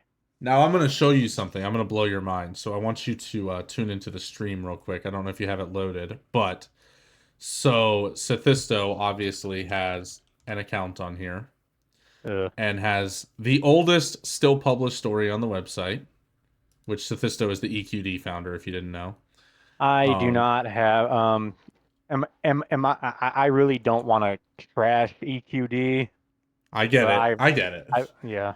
But what I want to point out is you'll see that there are some people here who don't have a name.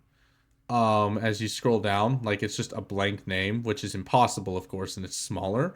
And this is because back in 2011, mid 2011, up till August or so, actually December even, so even into early 2012 when you posted, you could post a comment as an anonymous user. You didn't have to actually have an account to leave comments on the website until mid That 2012.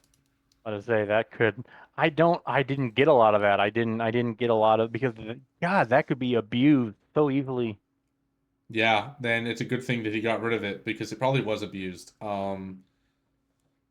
Imagine like My Little Dashie if anonymous comments were allowed. Hell, imagine the spam nowadays. You already have the spam accounts getting made on the website. Imagine if you could Yep. spam comment without having to make a profile. Like, thank God Nighty removed that. The site would be unusable now. Right. Um, so you mentioned that you might change your Digimon story, and I was curious, what changes would you make to that and why? I, I mean, honestly, I would probably other than the like the base plot, I would probably change quite a bit because again, I was going off of memories that were 6 years old, and they were like some of them were not accurate at all. Some of them were Hmm. completely um opposite of like completely out of character.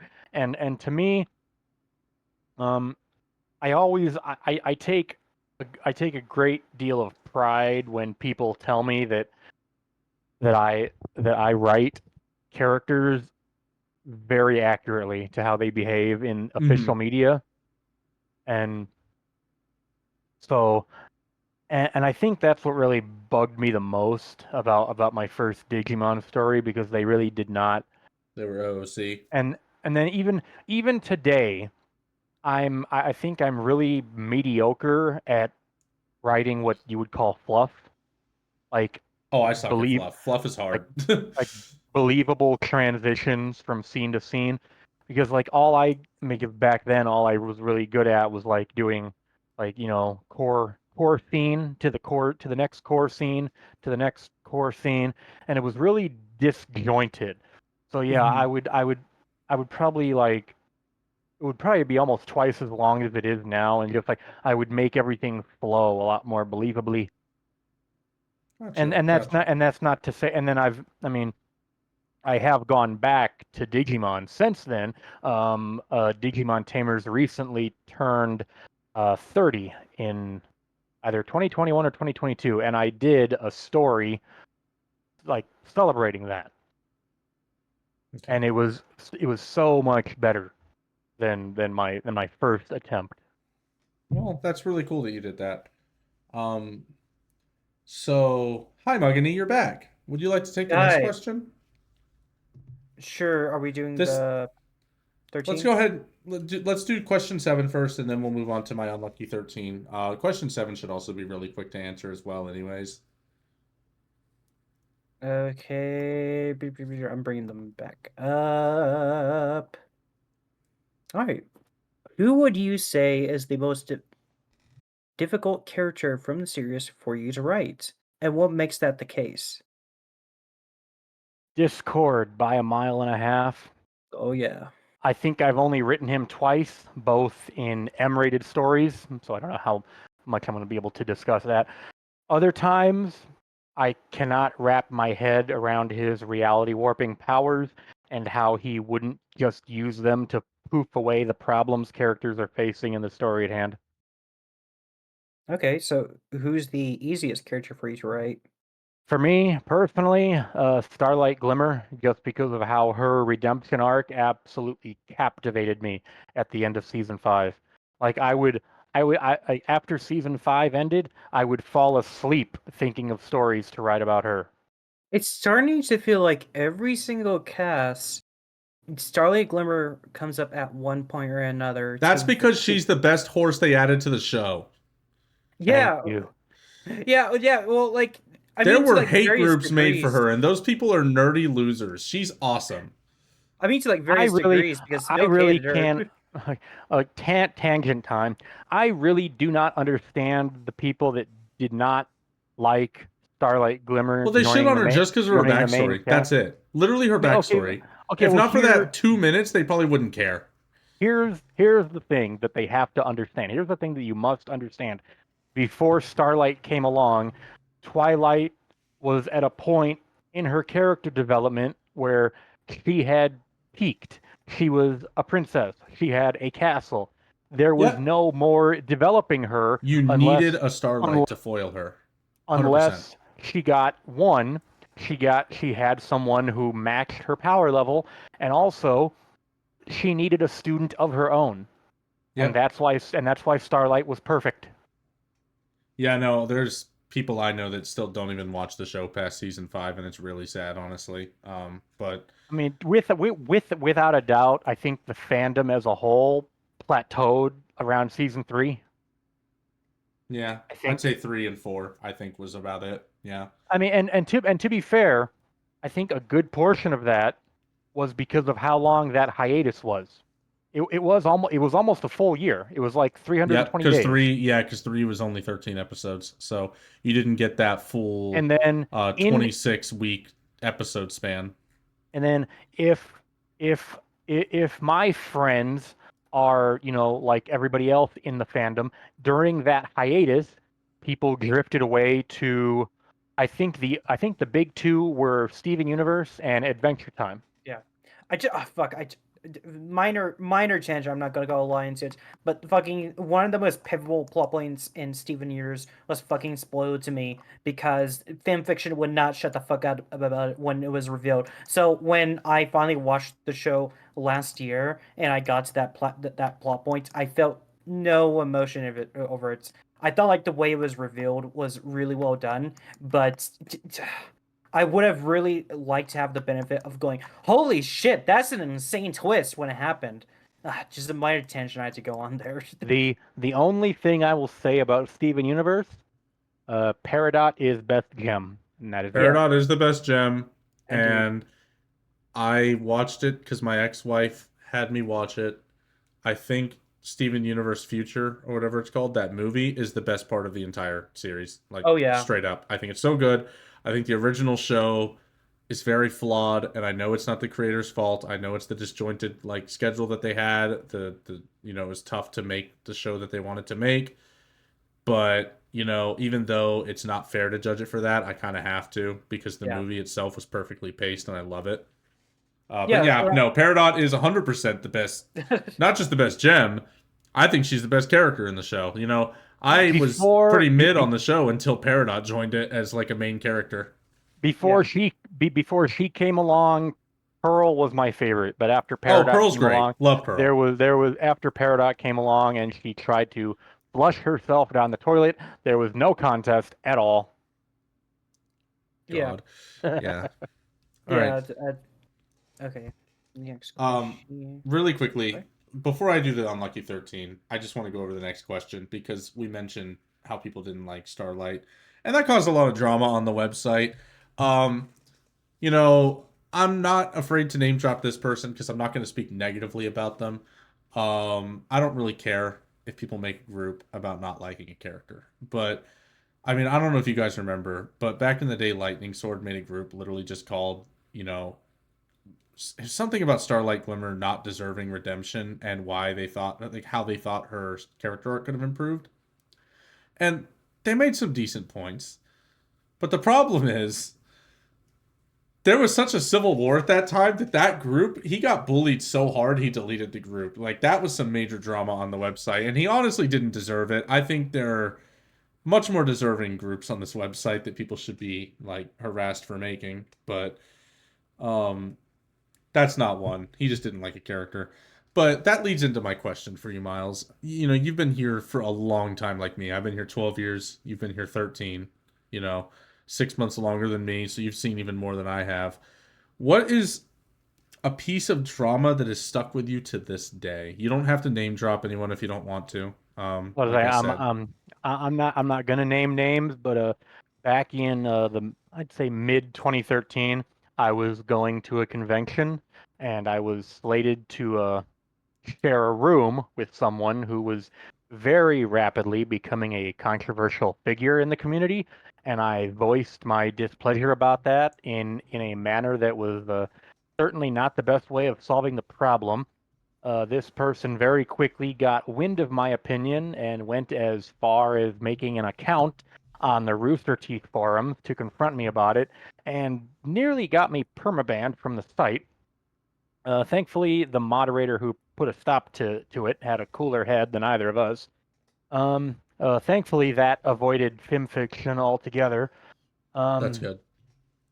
when it comes to film fiction, the most recent piece of drama that I recall personally was it was a blog entry that I had made in the aftermath of Roe v. Wade being overturned, and I made my opinion known on that. And I think it cost me around 10 followers, which nowadays is a drop in the bucket, all things Drop in the considered. hat. Yeah, who cares? But for the most part, I've avoided drama, or in the fandom's earlier years, I've used it as creative fuel for my letters update. Gotcha. I'm gonna quickly share mine. I will name drop because he's my friend. A very good friend today. But back in 2012, you mentioned Geo. I had a huge falling out with him in either late 2013 or early 2014 because, me and him both talked about this and admitted that we kind of let the follower count and like viewership we were getting on our stories get to us. And I feel like a lot of people back in the FimFic early days did that. They'd act like pompous twats about everything. Um, and I said some stuff about him that wasn't very nice to some other friends, and he caught wind of it, and that became a huge blow up, and the group got divided. And God, it took me literally 10 years to reach back out to him because I was so afraid. I always thought he hated me, and turns out he didn't. I probably should have reached out sooner because time heals all wounds, and we're both in our 30s now, and we're too fucking old to care about old internet drama. But that one always stuck with me because that was a teachable moment for me where, Yeah, I'm not some untouchable dude. I have like 300 followers on a horse fiction website. Who the fuck cares, dude? Um, I guess I don't think I learned anything from this drama, but like it was drama that happened to me. Um, Seven, weren't you an admin for a Pleasant Commentator review group at the time I started reviewing? I was an admin for PCarg at that time. Oh, nice. Okay, do you remember the drama where I upset a writer and they went to like the Positive Ponies groups and started crying for my Yes, I review? do remember Yeah. that. Your review wasn't even rude. Yeah, okay, so I wrote this All you review. did was Okay. criticize the writing. Like that's what you're Yeah, supposed I to did. do. I did. Okay, so here's what it was actually over. Well, I think the me criticizing the writing was played a big part of it. Just this one thing I said is what sent them over the edge. It gave them an excuse to like actually be upset. Okay, so basically in the author's notes they wrote I wrote this story to my friend and I was just condensing that. They wrote more, obviously. It was like a paragraph. I don't remember exactly what it said, but I pointed out like a few grammar suggestions, and uh, I said, "Aw, how sweet." And then beneath that, I put in smaller text, but seriously, fix the shit. They they interpreted it as that me as me being Being an asshole. being an asshole. I do kind of look back on it. I see. I can see how I, it's I, easy I to remember misinterpret that. it. I Yeah, I remember can see. that. So when that Yep. happened, it was brought up in like the admin chat. And I remember Yeah. I read that and I was like, bro, who the fuck cares? Like, if I saw that on my story, I'd know the dude was just messing around. Like, it's whatever. Um, God, that was years ago. Yeah. Okay. So that is actually the catalyst that got Soaring to delete his original account, that the one that's went to 345, because he got in such an intense debate. Okay. The Oh, with positive that ponies groups. author? Yeah, not with the author. Okay, so like the Positive Ponies group. Okay, when they went to that group and they told them everyone about how upset they were. They linked my review and it got a lot of traction. The people who actually read the review actually went actually this is a very informative. It's like the people who read the review knew what was up. The people who didn't were actually very angry with me, so I have to go there to defend myself. And Kirify, and this is why I'm close friends to him today. He would not let down. He just went in guns blazing, and he just got so frustrated that he just deleted his fiction. You know, hello, Phantom Logic. I I think You know, I think the most isn't the most recent problematic person this Save MLP guy who was like apparently really not happy with the way Gen okay, 4 so ended. Yeah. he's one of them. There's actually a more recent one which I can go over real quick. This one's funny. The FimFetch guy. Did you hear about this drama, Yeah. Miles? No, So I have are not. you aware of FimFetch, the website where even if a story's deleted, it gets like archived on FimFetch? Nope. All right, well, now you know. FimFetch is a really cool website, so if people delete their stories or their whole accounts, you can still read them if you really like that story. Yeah. Um, Real the quick. owner of the Word of website, warning. though, I go just want ahead. to say word of warning. FinFetch will also archive unpublished stories. I found that out when I found my own unpublished Yeah, stories mine in got there. published Yeah. somehow. I don't know how Yep. that happened. Yeah. Anyways, So yeah, archive your stories in Google Docs. That's all I want to say. archive. Archive. Okay, all right. Anyways, yeah. So the guy who made that website, he made like a list of every writer on the website who had written Volcon, and he published a blog.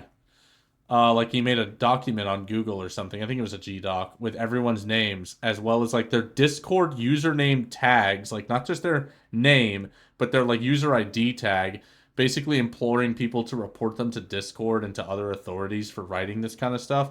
And the problem was, one, that's stupid, and second, he linked a shitload of people on there who had never even written Falcon. So his list was flawed anyways, and he was getting all these people who hadn't done anything into hot water. And I knew that because a few of them were my friends who had never written something like that. So yeah, that was a So whole many piece of of drama these, there. He basically so many doxed a of bunch of these people. people. Yeah, so many of these people fail to realize that if it's a fictional character, it's not fucking illegal. It's not. No, you're like, dude, what would contacting the police even do? Like, I don't know what he thought Um, about that. so okay, so I think a little bit that was misinterpreted because I did reread the introduction part of that page. Um, the sole purpose of it, actually, he actually reiterated on this. Uh, sorry, someone's just saying now fireworks outside. Okay, cool. It's July 6th. Move on. Yeah, Jesus Christ, that's loud. Sorry, that's a little distracting. Okay, so, but yeah, he reiterated on this after he took the page down. The page is supposed to be for moderating these people, and it's supposed to go out to specific groups of people for that use. But the problem with that is when you make it public, is very easy to misinterpret that information, especially when all of that information is so easily accessible. So either way, that guy's a dumbass. Yep. Yeah. Fireworks stopped. Not to say, yeah, people are probably lighting off what they have left. Yeah. Yes.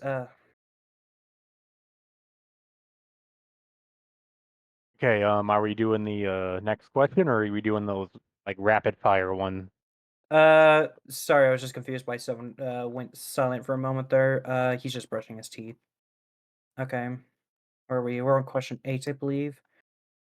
All Uh, right. Having been 9 now. 9? Okay. Have you ever unpublished and hidden a story? If so, why? Yeah. Sadly, yeah. I was engaged for 2 years and married for three. When my divorce came around in late 2020, I was very grateful that it didn't really impact my creativity, and in some cases, it actually helped it. It was anything but an amicable separation. After my ex moved away without even saying goodbye, they took it upon themselves to go on Twitter and say how they enjoyed removing my OC from all the digital art they had made over the years. Unfortunately, I was still following them on Twitter at the time, so when I got wind of that, I did not take it well.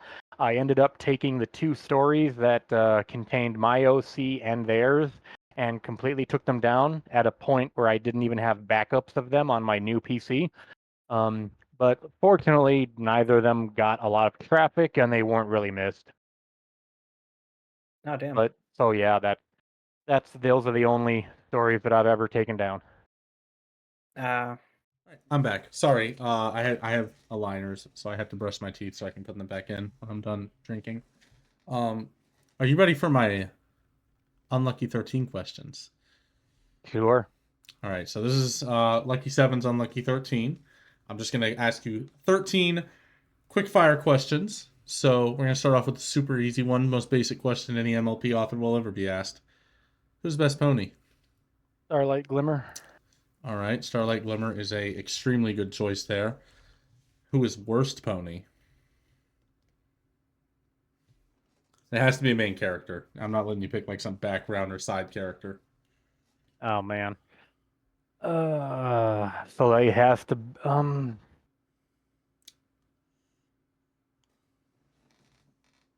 before um Cozy Glow. Cozy Glow?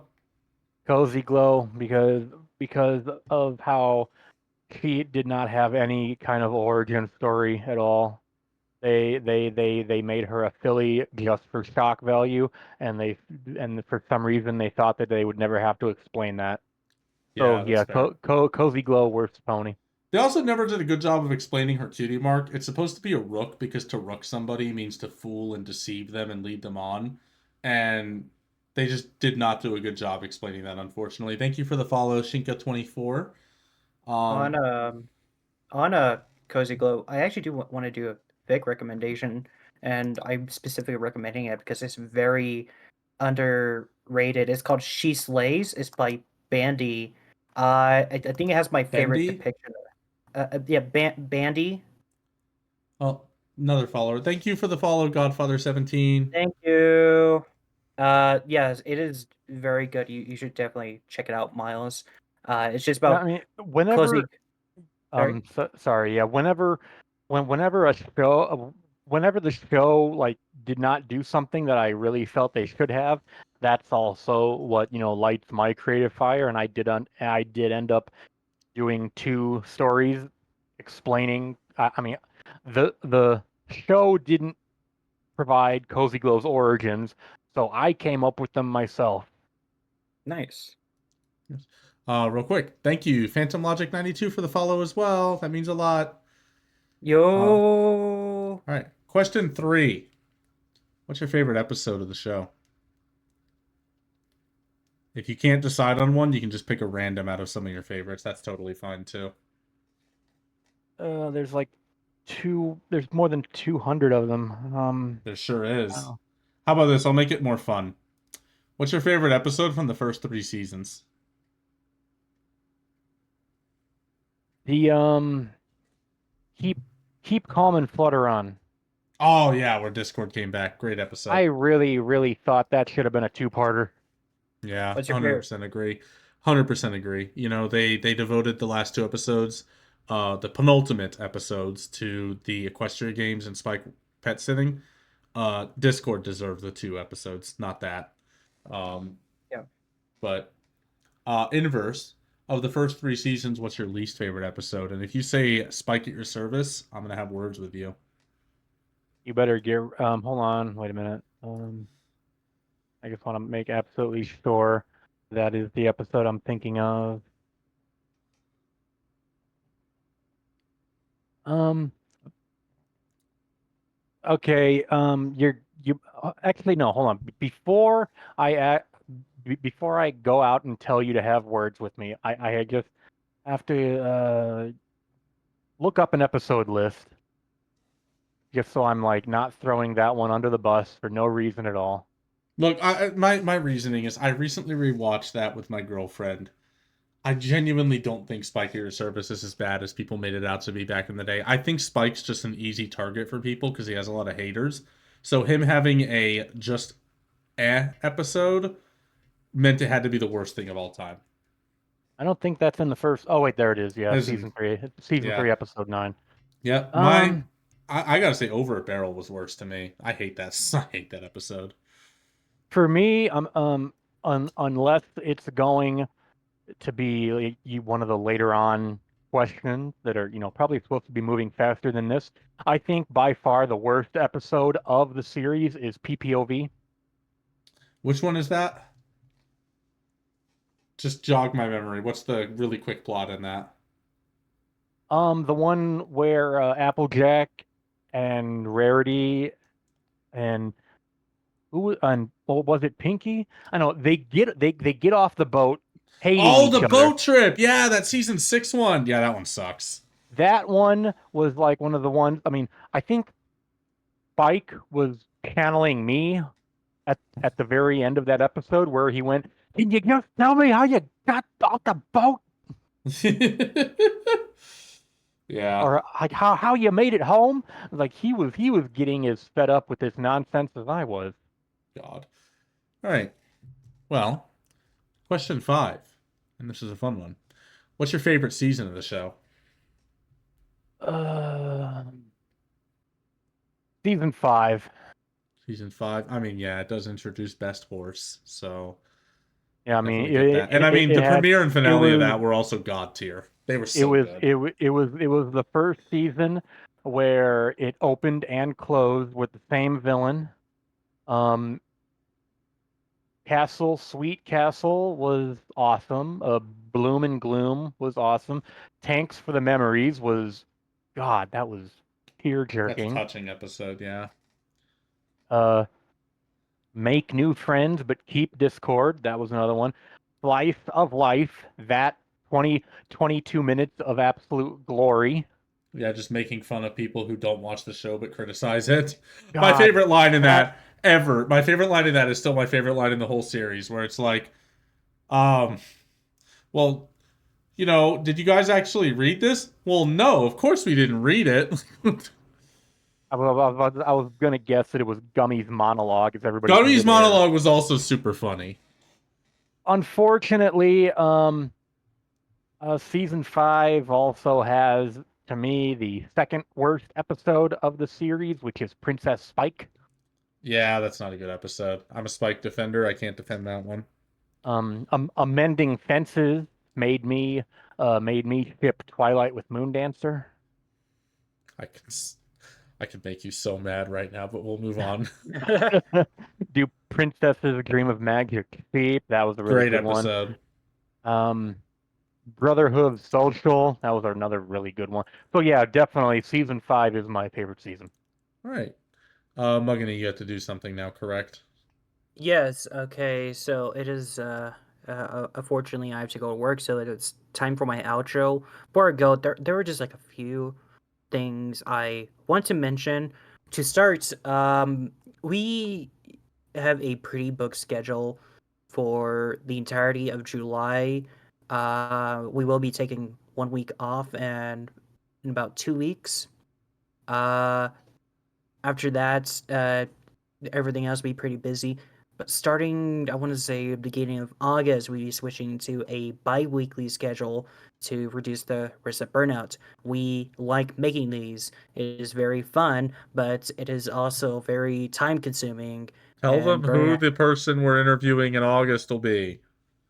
Rob Cakerin! Oh my God, is that the author of My Little Dashie 2 Oh Dash my Harder? god! I Okay. remember when I was on a panel with that guy. He's so Nice. sweet. I love Rob. He's He's such a very nice nice. dude. I've hung out with him. He's great. Yeah, everyone who's ever Yeah. met him has nothing but nice things to say, it feels like. He's just so sweet. I remember when I met him at BurningCon, the first thing I asked him was, "Hey, have you read Milo Dashi?" And he just looked really pissed at me.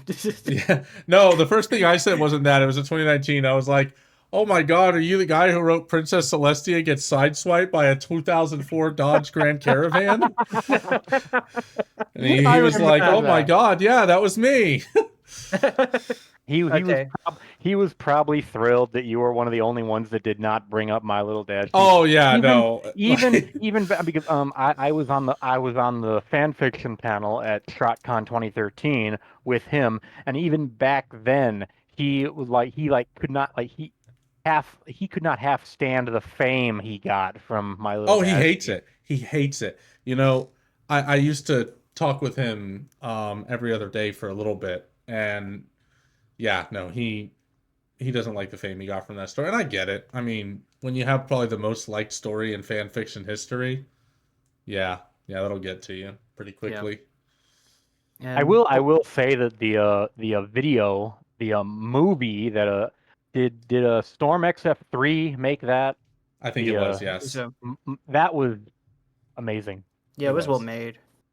Uh, um, yeah, one more thing before I go. Okay, so I bring this up because okay, I'm going to say who our next guest is. They're not super big, but I'm still excited for it because it's kind of the change in format I was looking for since we started. We're having Miharu the Fox on next week, and the reason why that's a big deal to me is because when we started this podcast, we had it in mind to not just be exclusive to the fandom.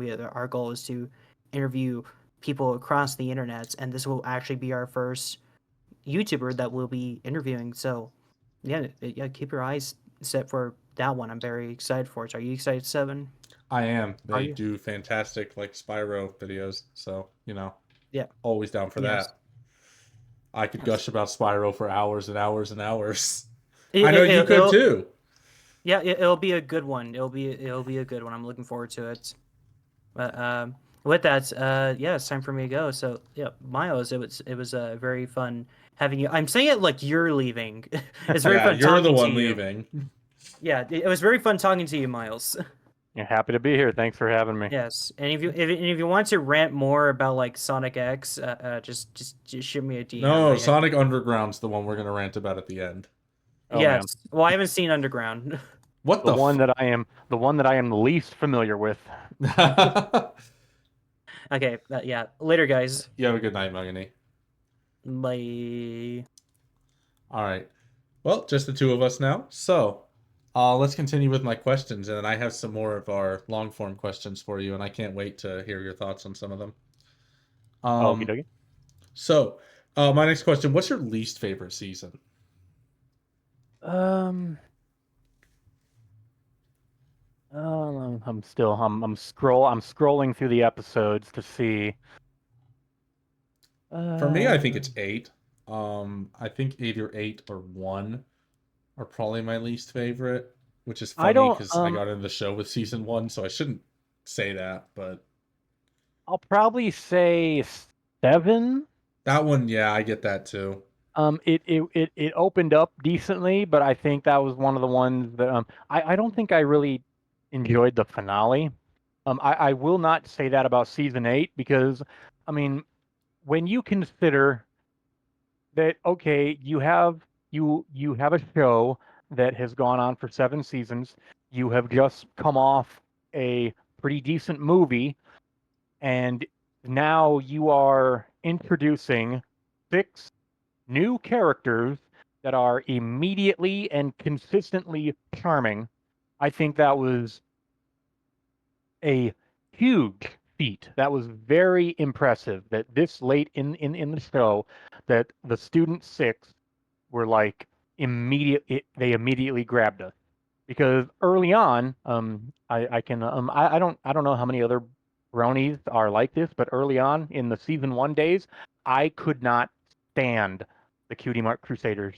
Oh, dude, and you know that's a common thread with a lot of people is I think the Cutie Mark Crusaders they grew on me a lot, but I Yeah, think they early on watching the they show, they're definitely more relatable for the kids that are watching than the adults. yeah, they absolutely it took a little bit for them to grow into their roles, but yeah, Hmm. early on in season 1, I I couldn't almost stand them at all. I almost skipped their episodes. Season one, their best episode wasn't even really theirs. It was the Cutie Mark Crusaders, in my opinion, or not the Cutie Mark Crusaders. Sorry, the Cutie Mark Chronicles, where we found out how everyone got their cutie marks. The episode that made me realize, yeah, these guys are pretty funny is the one where they do that stupid talent show in season two and The, have like the worst song ever. the We are way the they Cutie Mark uh, Crusaders. I remember when you when musicians in the fandom plugged that song into auto tune to make it sound good. Yeah. Well, okay. So, fun fact about that. When they did that song, they actually had so Apple Bloom's voice actress for a long time, Michelle Creeber, was the singing voice for Sweetie Belle because for a while there, Claire Corlett, Sweetie Belle's voice actress, actually couldn't sing. So Mhm. what happened was when they were having Scootaloo sing, they asked Claire Corlett to do the singing, and she was like, "Wait, why me? Wouldn't you have Michelle Creeber do it?" And they were like, "No, we need it to sound terrible." And apparently that made her laugh her ass off and be okay with doing it. I mean, yeah, because I mean, we were talking about it earlier with the Sonic Unleashed Rank E music. If you are a professional musician, it is hard to do it badly. It is, yeah. So they knew Michelle wouldn't be able to do it badly, so they just had Claire Corlett do that song, and it's really terrible. It's so funny, um, and that's one of the funniest episodes in the whole show too, in my opinion. So, moving on to the next shotgun question, I have a very fun one for you. Who's your favorite villain aside from Starlight Glimmer? Because she's your favorite character, so that'd be too easy. Yeah, that would be an easy way out. Queen Chrysalis. She's so cool. Love Chrysalis. Never been my favorite villain by any stretch, but she's got such great episodes. Someone in the chat said T-Rex, also a good villain. Aside from Dude, Cozy Glow, I don't think they had a bad villain in the show. And even then, yeah, like, I don't think she's terrible. Cozy Glow's just so mediocre compared to the I others. mean, to me, Cozy Glow was intriguing because I was expecting to get her origin story. So when we Yeah. didn't, I was like, okay, well that sucks. Yeah. That's the only thing I think they really fumbled with her. Yeah. Phantom Logic in the chat says Cozy Glow's their favorite. I definitely get why some people would like Cozy Glow. Just I for mean, me, it's not.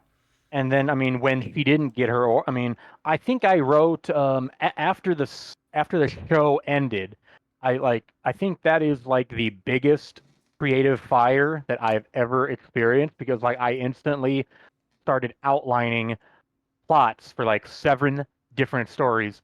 One of them was my idea of how Cozy Glow came to be the way she is, and like so I wrote her to be like a textbook psychopath or Yeah. sociopath who all pretty much burned her family alive to like get away from Oh. them.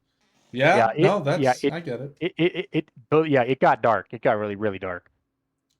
There's there's some overlap there. I'm curious. If you haven't watched it, I'll still go over it, but have you ever seen Supernatural?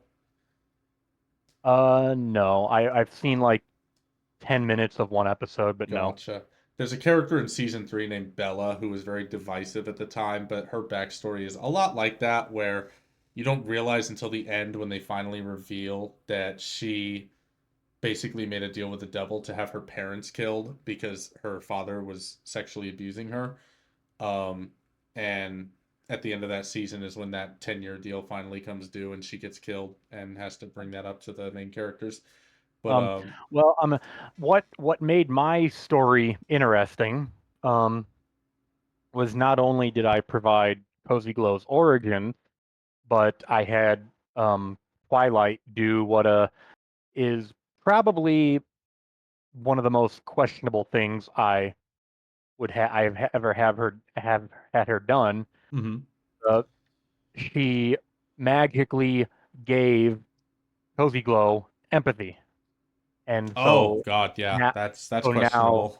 so now she is like like instantly absolutely abhorred with all these things that they've done, and now they have to figure out how to help her along with that. How does she now heal and get anything remotely close to a normal childhood?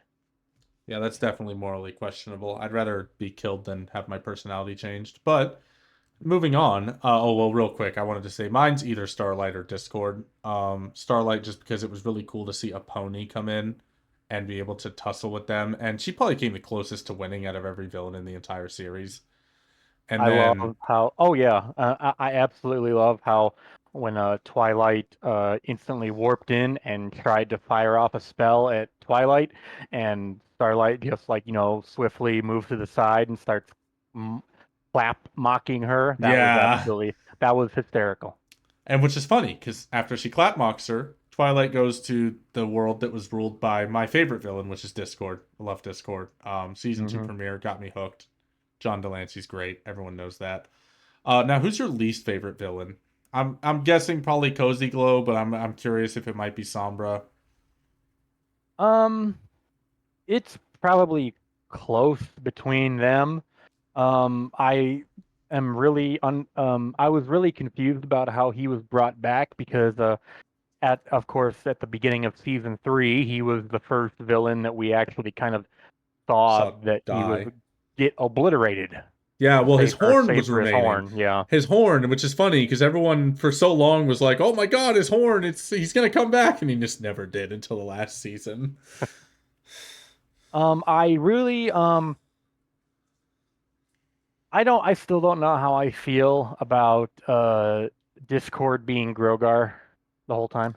That's true. Grogar was pretty weak. You know, unironically, I think T-Rex is kind of a boring villain. I don't really think he's that interesting. Like, yeah, he's menacing and kind of cool, but Back during the as like a I mean, villain with a backstory, he's the most uninteresting one to me by yeah, I mean, far. yeah, the one of the stories that I did after season 9 ended was I tried my best to redeem the three of them, and then of course I did the sequel story that just focused on Cozy Glow.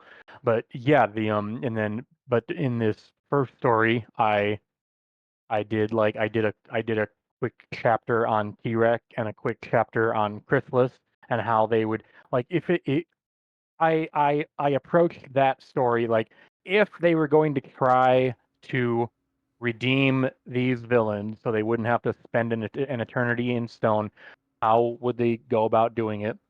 Hmm. And so for T-Rex, I had Twilight hand him off to his brother, who, That's according pretty to the cool. That's unique. I've never actually heard of yeah, anyone else doing that. and then during the season 4 finale, during this this epic fight between him and Twilight, back then I was hosting the watch parties for the local group of bronies.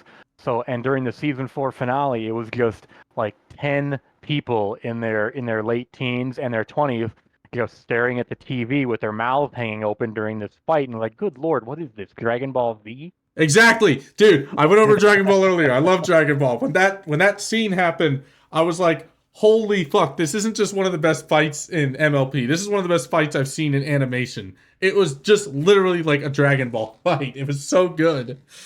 And then, of course, when the library got toasted, we're like, oh shit, things are getting real. Yeah, when that happened, I knew she was gonna go Insano style. Like, and it And happened. for about 5 seconds, I was like, holy crap, what happened to Aloysius? Thank God Aloysius survived. All right. So, moving on to our next question. Question 10 here out of my 13. This one should also be a pretty quick one. Which MLP movie do you prefer, G5 or G4? Or if you want, you can pick an EQG movie. I won't hate on you. I like Rainbow Rocks. Oh man. Oh. I would have honestly, when I saw uh the My Little Pony movie for the first time, I was with a group of 4 other people, and the first time I went to go see it, I didn't really like it. I was the only one of those four that didn't really like it. So 2 days later, I went back to see it again, and then that thing started to click with me a little bit more, and I started to Mm-hmm. enjoy it. And then I went home, and over the next year and a half, 2 years, I wrote 5 stories about Tempest Shadow. Tempest Shadow was such a great character. You know, Yes. I probably should have included the Storm King. He's probably my least favorite villain. He sucks. Yeah. Yeah, as well as that. I think the staff of Sakanis is probably the worst MacGuffin in the show. Yeah, because like what you have this and suddenly you just have all the power. What the hell happened to it after the movie? Yeah. Well, it played a very small role in a Spring Breakdown in Equestria Girls. But yeah, other Which than that, we never hear it again. yeah, And then, of course, yeah, and then now you had to bring Equestria Girls up because Sunset Shimmer is amazing, and her love her. redemption at her redemption at the end of Rainbow Rocks was one of the greatest moments in the entirety of Gen 4, and the fact that her Oh, do you mean story arc, like starts singing to defeat yep, the Dazzlings? Yeah, fantastic. and the fact that her story arc never really gets an ending.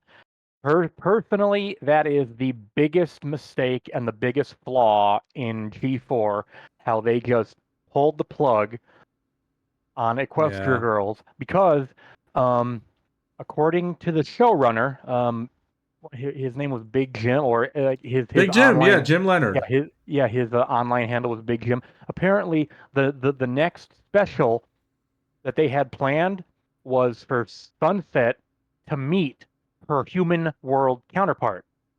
Oh, that would have been kind of cool. So, and again, one of my biggest creative inspirations is if the show doesn't do it, I want to do it.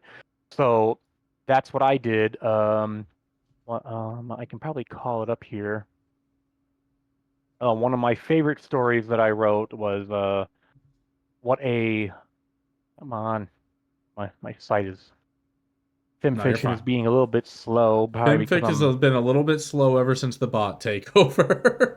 probably because I'm, you know, streaming my this Discord call at the same time. Oh yeah, what a long strange trip, and it has to do with Sunset's senior year at Canterlot High and whether or not she wants to stay or go because Principal Celestia announces like once you girls graduate, it's not going to be the most responsible thing to leave this portal open.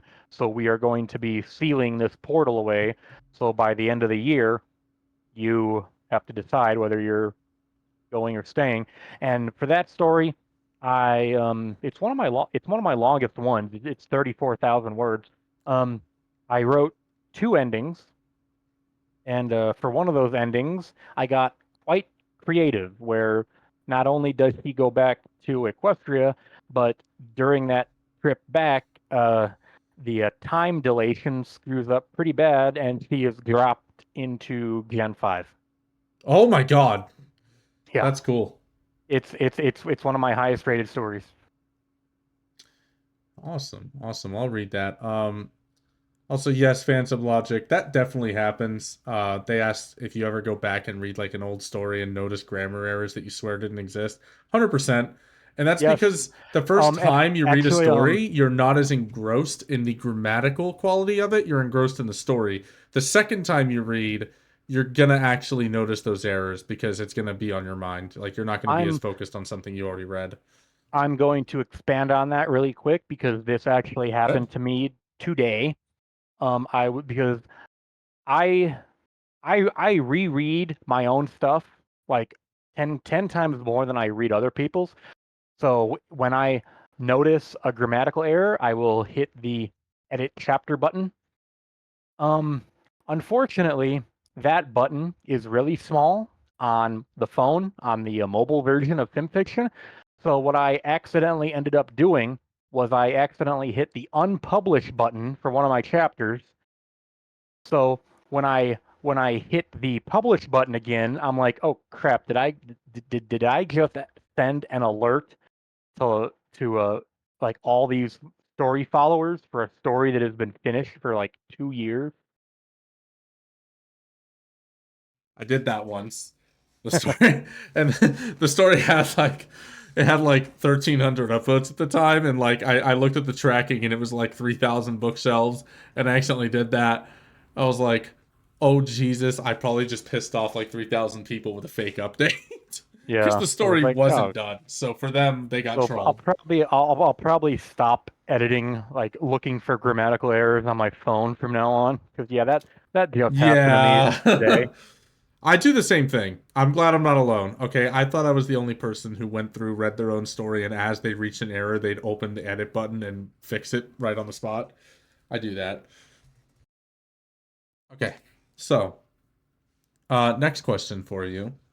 This one will go kind of back to the show a little bit. Who's your favorite background pony? Does Derpy count? Derpy definitely counts. Hands down, Derpy Hooves. All right, mine's Roseluck. I love her. Write a bunch of stories. I even have a tattoo of her cutie mark on me. Roseluck's cool. A close Um, second would be Lyra. Lyra's really pretty. I like her color design. The palette is really nice.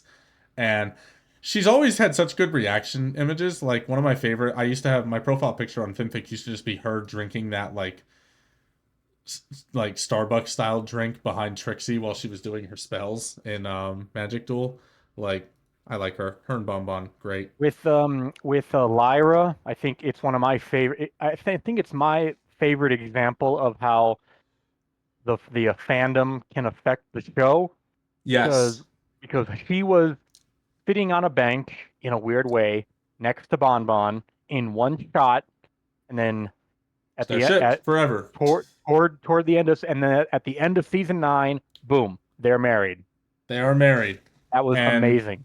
it's so And funny too then how when her sitting on a bench like that made the fandom obsessed with her being obsessed with humans. it was that's personally that's something that was really awesome about the Gen 4 part of the fandom, because we would absolutely obsess with all these things happening in the background.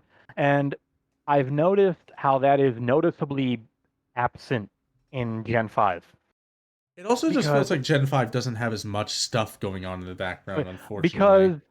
because like, like I mean, by the time an episode aired, there would be character tags on Derpy Burrow for like every single background pony. They would have a name, they would have a backstory.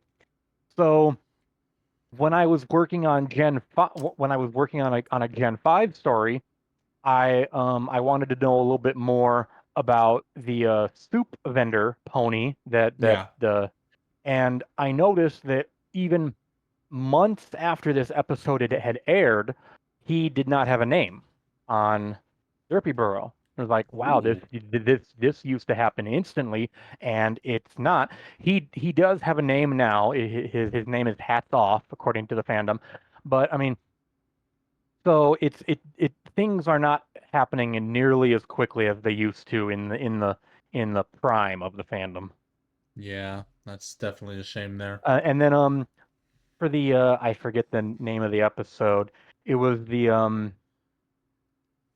I'm pretty sure it was the one where Big Mac was trying to propose to Sugar Bell, and Oh, like that was the episode where they had each where Bon Bon and Lyra had each gotten a ring for the other, and I love how that like I think that was on screen for like maybe a second and a half, yep. and that absolutely overshadowed everything else in the episode.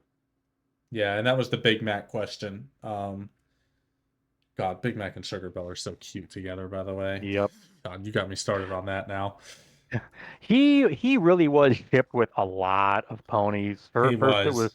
First it was Kirley, then it was Marble Pie, and then it was Sugar Bell. Like he really did. He got around. And in the early days, people would even ship him with like Celestia and Fluttershy. Yep. Yeah, I remember Fluttershy was a big. I didn't get much of Celestia, but I do remember Fluttershy. Yeah. All right. The last of my unlucky 13, and then we will get through the last of these main questions. So this one has always been the hardest for me to answer, but what would you say is the biggest impact the show had on you as a person? Um, Pretty much how I have spent the last 13 years writing fan fiction about it. It is um film fiction is by far the longest time I've ever been a part. I've been on a website. Um, and still I have no plans on going anywhere. But yeah, I have been a part of this fandom for more than a third of my life now. Yeah, same. I've been in it for 12 years and I'll be 31 next month. So crazy to think. All right. So now we're going to go ahead and get back to our main questions. So we already discussed outside of MLP what fandoms you enjoy writing for. Now, have you ever written original fiction, something that's not based on a show or anything? Um, One moment. Sorry, I didn't want to cough into the mic. No, you're fine. Um, we didn't cover all of the fandoms I've written for. Oh, that's There's true. not We too, did too we many. did mostly cover like Sonic, Digimon. Yeah, those are two of the three. Um, yeah, the first fandom I wrote for was Digimon Tamers, then a little bit of Hmm. Sonic. Then of course I dove headfirst into ponies, and that's where the vast majority of my work takes place. I've returned to Digimon and Sonic a little bit since then. Um, Most recently, I've done 4 stories for the indie game Freedom Planet and its sequel, Freedom Planet 2. If you are not familiar with these games, it is heavily inspired by Sonic and its Hmm. type of momentum-based platforming. Um, Honestly, the plot of these two games, uh, Sonic won't touch with a 30-foot pole. It is the story of these games is fantastic, and I am continuing to work in that universe as well as I have my most successful Sonic stories would be a set of stories that is like the sequel, a sequel series to Sonic X, because Hmm. Sonic X was like it. I don't want to call it an open.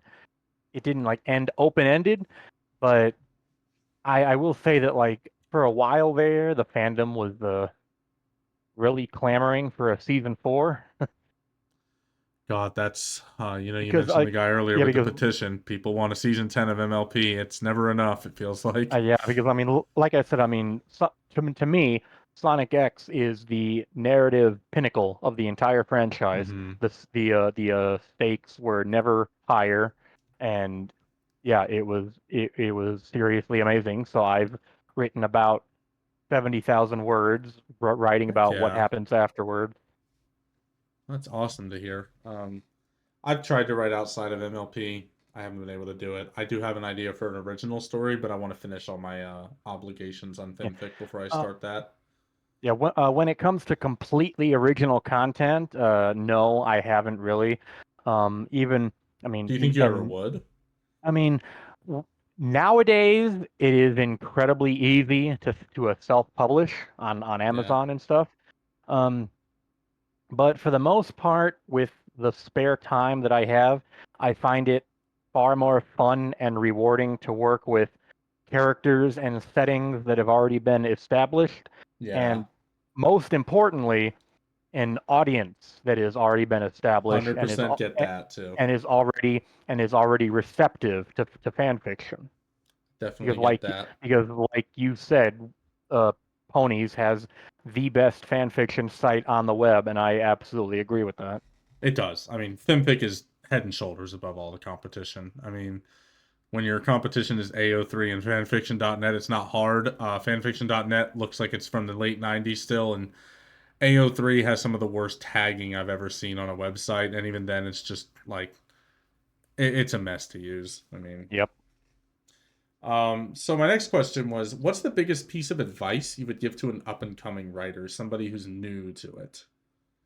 The biggest piece of advice I would be don't be afraid of criticism, especially when you're first starting out, but also um, take that criticism with an open mind and take care to filter the honest and constructive stuff from those who are just looking to tear you down for no reason. And Yeah, also, I really wasn't sure if I wanted to repeat this because this was a question that I was also asked 10, 11 years ago at a TrotCon, like what advice do you have for people who yeah, are looking to write? Back then, I said try your hardest to have a plan for where you want to take a story because back then I was super obsessed with a couple stories that had been abandoned that I was like really really focused on and I really wanted to know where they were going to go and the authors like never didn't came back. never came back, never finished it. But and then of course nowadays here I am talking for almost like 2 hours saying how most of my most successful stories I've just winged it. Yeah, So you see it. So yeah, it really is a mixed bag. Like whether you should really have a plan, or depending on like how your creative muscles work, how well you can. I would say winging it. Like winging it is easier if you can easily work in reader feedback yep. to your future updates. Yeah, you know what's funny is on the note of stories being abandoned and planning, my friend Dustin the other day said the funniest thing. I told him I had written a new story which I just published recently, and I was like, "Hey, you gonna read that? Are you gonna read my Rosalux story, the big one? You haven't read it yet?" And he's like, "Is it marked as complete?" And I was like, "No, it's incomplete." And he goes, "Fuck no, I'm not gonna read that. I've been burned too many times on this website by incomplete stories." I have gotten quite a few readers who said they have not they have put one of my stories on a bookshelf and they have Oh my waited god, yeah. and they have waited until it's marked as complete and I was like I completely understand. I completely understand why because I have been burned too. Do you ever get a bookshelf that's like they add it to a bookshelf called like Dead Story or something? I've had that happen. I'm like, bro, come on, you're making me feel Um bad now. I don't well let me scroll through because I think I've only like outright canceled two stories. See, for me, it's not even canceled. They'll just wait until I haven't updated in a few months and then add it to Dead Story, and I'm like, man, y'all are Uh, vultures here, just Actually, waiting for. so according to this, I have only canceled one story. There's another one here. I once season 9 ended, and like during the last episode, it was very, very heavily implied that that Applejack and Rainbow Dash were together. I wanted to return to Apple Dash, which I have not had not written in years, and I wanted to see like, okay, how does that? Let's see if I can lead into that. And but like I said, reader feedback was like huge to me, and it wasn't getting a whole lot. And this was also like of like the 7 stories I was planning after the finale. This was the one that did not get very far. Yeah. So yeah, it's still marked as in incomplete, and I haven't gone back to it in over 3 years now. Gotcha. All right. Well, my next question actually goes away from fanfics a little bit. What are the other parts of the fandom you appreciate? You know, there's really great art, there's music, there's original animations. Like I mentioned, you know, there's Double Oh, Rain Boom. We were there when that was announced, I'm sure. all of it, yeah. It'd be absolutely because fanfics are like just one part of the trifecta of any long-lasting fandom, which I believe are stories, art, and music, and that's why I absolutely loved John Delancey's song in that Brony documentary. Yep. I know what you're talking Because about. early on in the fandom, I was simply blown away at the production values of Friendship is Witchcraft. Oh, Friendship is Witchcraft was great. It still has Yeah, to this day one of my favorite songs in the whole fandom, which is oh it'll be god, it's the okay. Gypsy's Bard. Oh, Gypsy Bard. Um, Fan art has frequently been as inspiring to me as the show has been. And, of course, the music and the remixes and the completely original songs like Discord and Proud to be a Brony.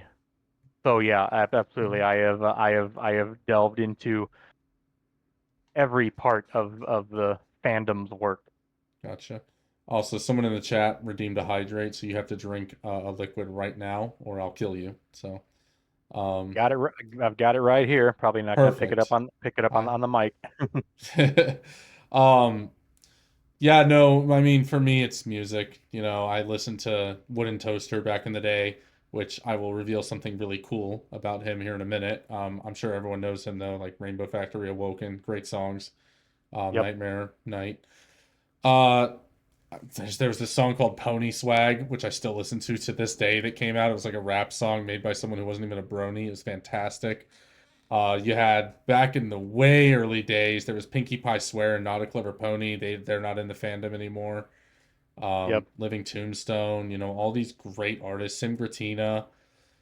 It it's crazy to think we've been in this fandom for over a decade because I look back and see some of these people that aren't there and it makes me sad and yearn for the past a little bit. And I know I Yeah. shouldn't, but man, it what could have been with some of these musical artists. You know, Alex S. He's off making big music now. A big one was Evening Star. His name is Marcus Warner and he's off making actual like really great orchestral produced music. So definitely, if you've never heard an Evening Star song, check him out. But yeah, no, the music in the fandom was my favorite thing about it. Art's also great. You know, I can look at a really nice piece of art and it'll inspire me to write a story sometimes. Like if it's Yeah. I really cute. forget. Crap. I forget the name of the guy who used to do orchestral remixes of the scores from the show.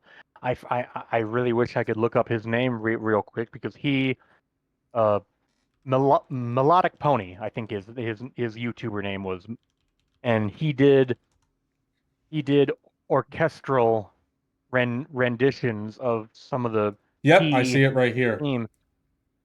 And after I don't know who arranged it, but after he passed away, somebody got Oh, he passed the away. That's tragic to hear. yeah I he didn't know that. and somebody managed to get the Prague Philharmonic Orchestra, I believe, to perform one of his most popular pieces on his YouTube channel, and it was amazing. That's awesome. Yeah. And the other one I forgot to mention, I'm a criminal for not mentioning because he created Discord, is Eurobeat Brony. Yep. Love Eurobeat Brony. Always loved their music. I was Um, I was at BronyCon when he was on stage for with that John Delancey, right? Yep, and I think I had a sore throat the next morning because of how Oh loud yeah. I sang that song. Yeah, I went to his concert at the last BronyCon. It was just phenomenal. He played a new version of Discord 2019. It was awesome. Um, so the next ones you told me in chat that it might be difficult to answer because you're like me. I don't spend a lot of my time reading. If I do, it's mostly my own stories to figure out what I could do better. But what are three stories that you've read that you would recommend to people? Um, I don't really want to come across as like I'm stroking my own ego, but yeah, the stories I reread the most are my own. Um, if I absolutely had to pick three that were not my own, keeping things family friendly, I'd say My Little Dashi.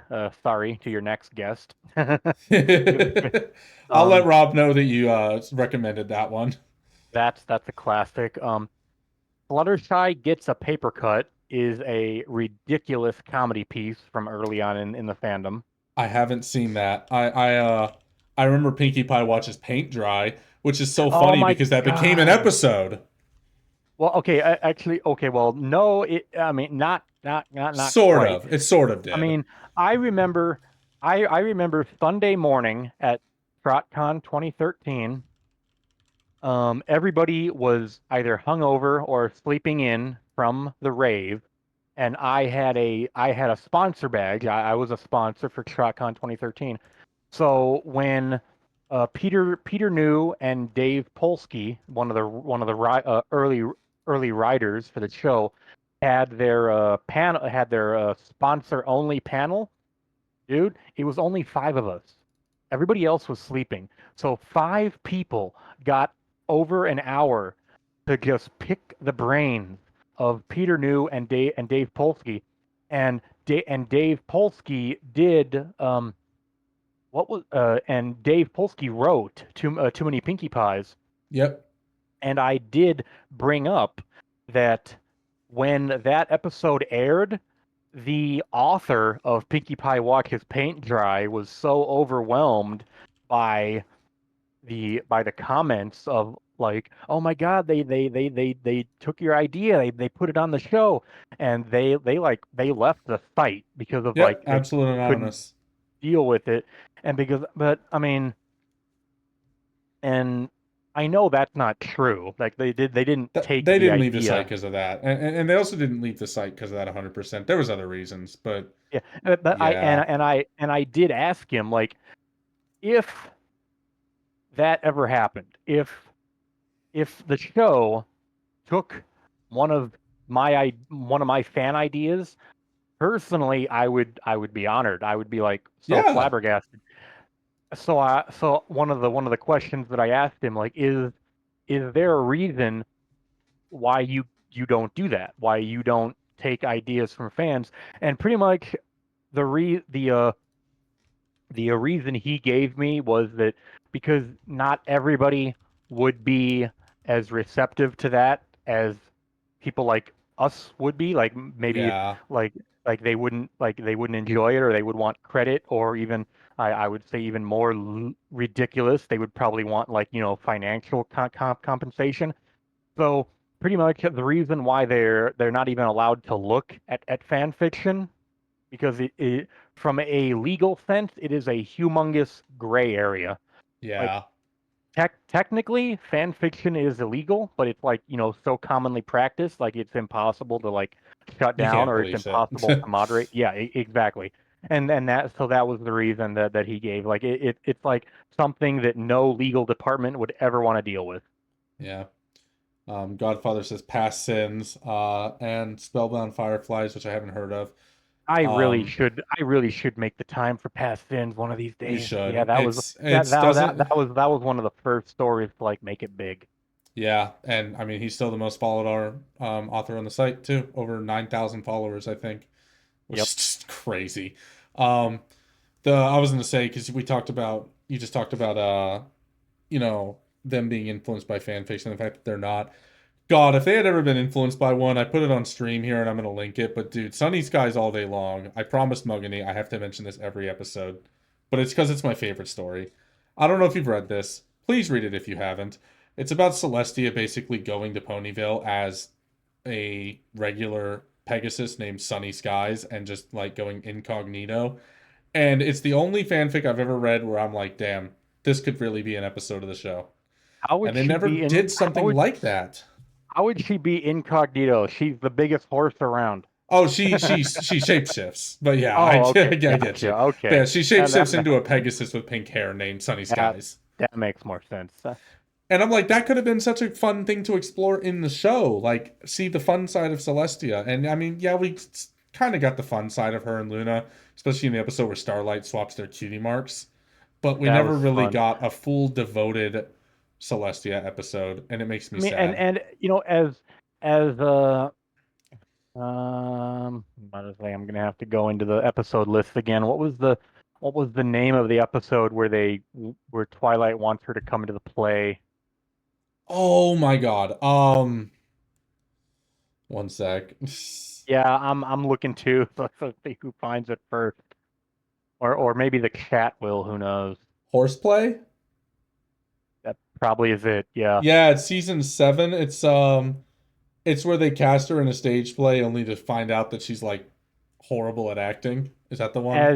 As entertaining as that episode was, I absolutely refuse to believe that Celestia cannot act because she has been a monarch for 1,000 years and she has given speeches and she has had to stand on ceremony for all these boring, well, for what she is like, she can't stand the how boring the Grand Galloping Gala is, so she has to act like she is pleased with all these Yeah, boring that's true. frou events.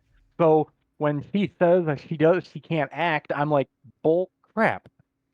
It's funny, but it's not really believable for like when you consider the greater lore of the show. Yeah, 100% get that. Um, so next question that I have for you. It's going to be another fun one, at least I think so. What's your favorite? Do you have any favorite real world authors or novels? Um, Probably the author whose work I've consumed the most would be Drew Karpyshyn, who did Mass Effect 1 and 2, Oh yeah. Star Wars Knights of the Old Republic, Star Wars The Old Republic, and the novel that led into the Old Republic, Revan. So yeah, he's definitely the one whose work I've read the most, and I'll also give a nod to the first novel I ever read, and that was Star Wars Shadows of the Empire. And now Awesome. and that was that was back in the mid 90s, and it covered a period of time that up until then had never been explored, and that was between episodes 5 and 6. Oh yeah, that's true. Yeah, it hadn't been. And And it was the very first uh it was the very first, I think they called it a multimedia project because Shadows of the Empire was a book, it was a novel. No, not sorry. It was a comic, it was a game, and for some reason it was a soundtrack. They had hired a composer to compose music. I think it was mostly used as background music for the audiobook because it wasn't because I think for the game they didn't use it. They didn't use a lot of it for the game. I think they used like two tracks for it because other than that they used John Williams recycled stuff. yeah. All right. Yeah, that was like back when I was like very first time I was getting into Star Wars when I was like 10 or 11 years old. Oh yeah, I was huge into it as a kid. I grew out of it and then back into it eventually, and then back out of it because I don't like most of the Disney stuff. I think they have some bangers, but for the most Yeah. part, it's just too much Yeah, slop if we coming want to out. go even if we want to go on another tangent, Star Wars this time, I agree. Um, I think episode 7 was half It was, decent. it was Ep- good. It was a nice, decent start. It felt a lot like episode 4, just on a oh grander yeah. scale. Episode 8 was terrible. Terrible. Uh, And ep- episode 9 was um, somehow worse. I've I've actually never seen episode 9. Don't even do I it. If you thought episode I 8 was terrible, episode 9 would make you not want to live anymore. I refuse to pay for a ticket. I told my friends, like, if you really want me to go, you're buying my ticket. But I mean, so I've never seen episode 9, but I will say Rogue One was fucking Oh amazing. my god, Rogue One was so good. I don't think they will ever top that. That is like one of the best Star Wars films ever. Unironically, it gets a lot of hate, but I actually thought the Han Solo movie was okay. I have not seen Solo: A Star Wars Story. I've heard mixed things. I haven't made time for that. When it comes to the Disney Plus stuff, um, First season of what's it called? The Mandalorian was god tier, so good, I and now it didn't. sucks. I enjoyed most of The Mandalorian. I think I think I'm one of the few fans that enjoyed Book of Boba Fett No, I like that one actually. because I mean, personally, I love what both of those shows did. How they expanded on the Tusken Raiders, the Sand People. I thought that was Yeah. amazing. Um, hold on. Uh, got another frog in my throat. Time to hydrate again. Um, the Obi-Wan series was decent, so I enjoyed that a little bit more than all the reviews said. Um, other than that, I have not made time for the rest of the Disney Plus stuff. So I haven't made time for Andor or Ashoka, and Oh, you gotta watch Ahsoka. I'm hearing mixed things about Acolyte. At the very least, I wanna wait until that whole thing is done and up, and then maybe I'll check it out. I don't know. Yeah. You know, funnily enough, earlier I was unironically going to say that if I wish Disney would just go ahead and buy My Little Pony because what they would put out would be better than what Hasbro's doing right now. Even if it's not that good, it would also just be way more popular than it is too, and the fandom would After reignite. after the way Hasbro handled Wizards of the Coast, yeah, I think I might kind of agree with you on there because Yeah. that really showed me that Hasbro might be in worse financial dire straits than they are letting on. Yeah. And I mean, my picture here on Discord is from the Tangled show. I mean, Disney even knows how to turn movies into shows nowadays, and very effectively so.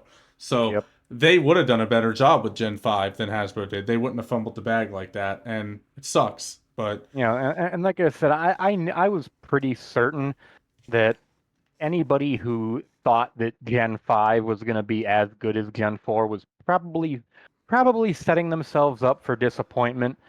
But yeah, that's hopeful at best, delusional at worst.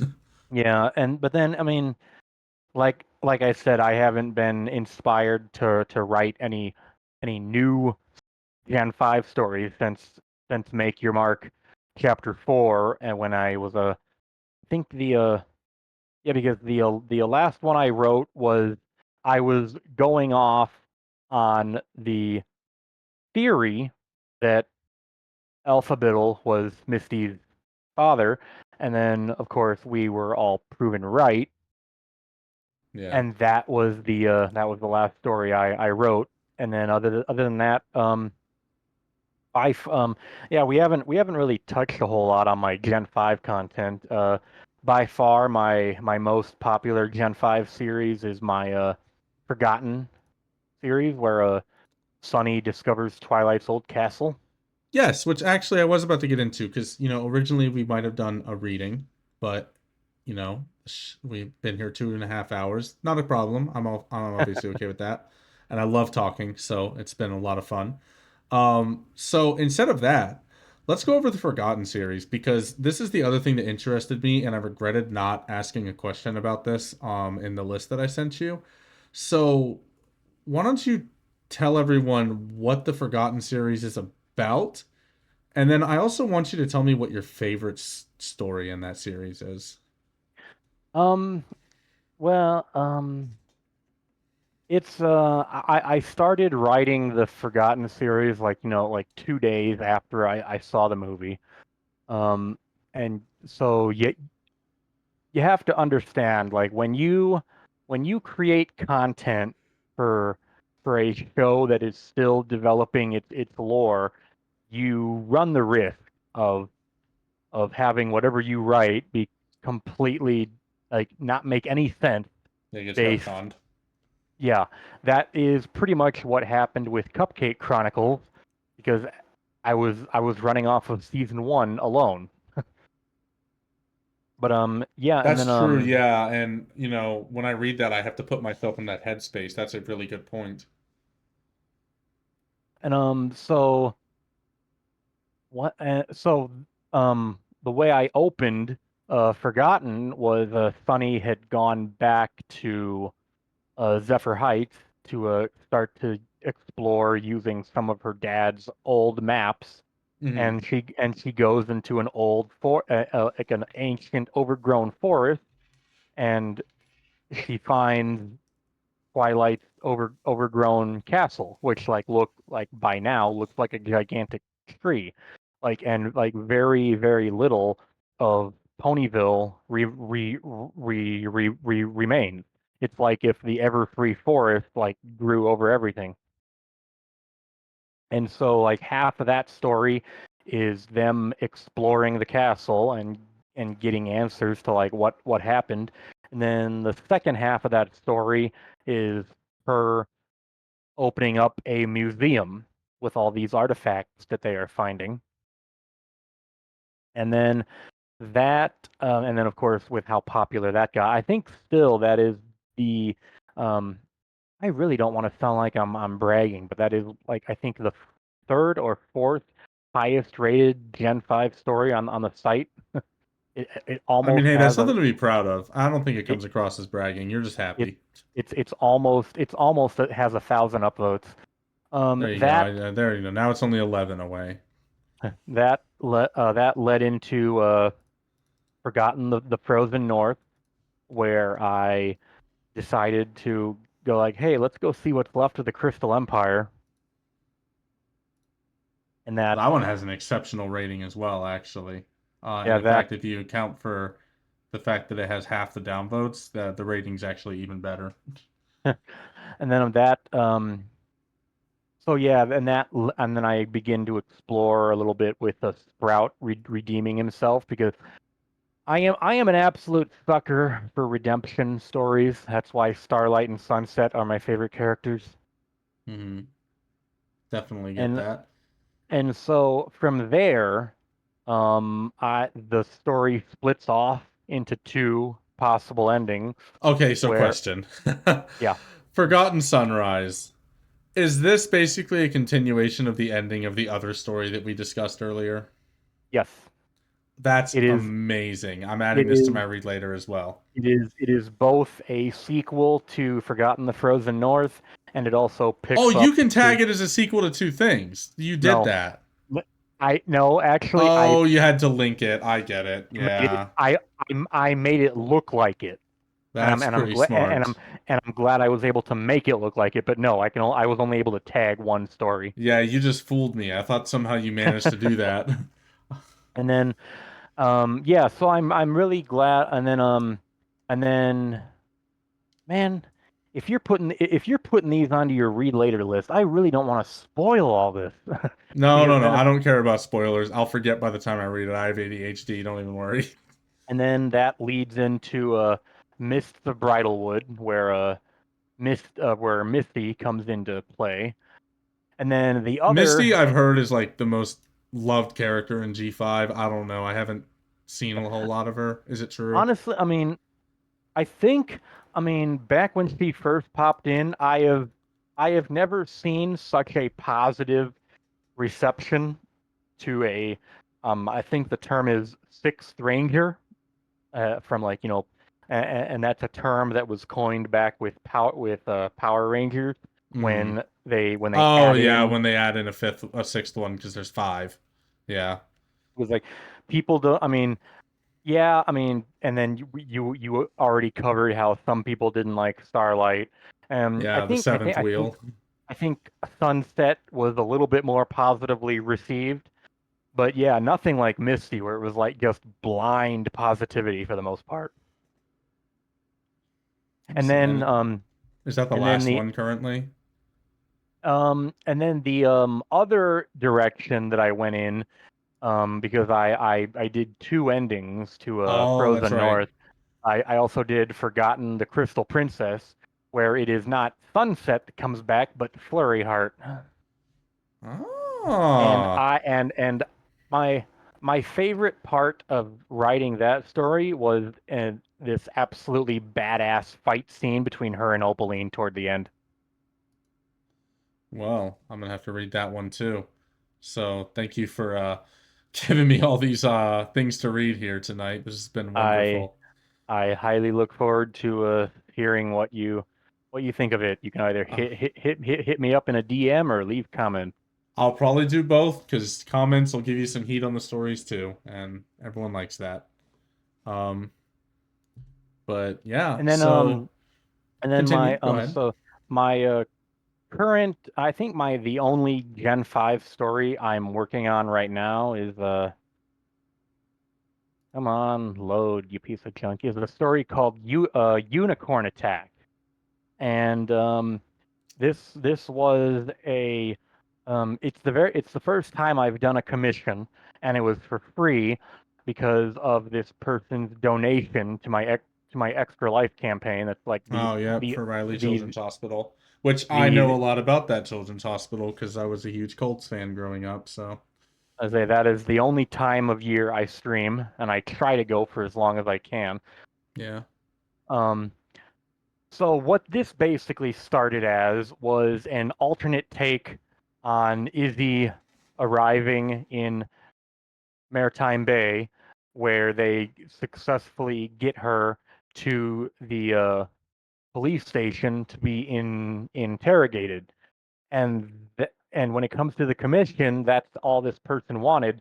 But then I started getting creative, and long story short, it started exploding into this completely alternate take on the Netflix movie, and now we are moving into uh Make Your Mark Chapter One, and like just approaching it from a different direction. So like the first half of Unicorn Attack is where Sprout really the isn't really the villain. It's his mom, Yeah. and because that's what I thought the first time I saw the movie. I thought Phyllis was going to be the villain because there was an in addition to the concept art for the movie, Sprout's robot tank thing was not originally going to be based on him. It was going to be based on his mom.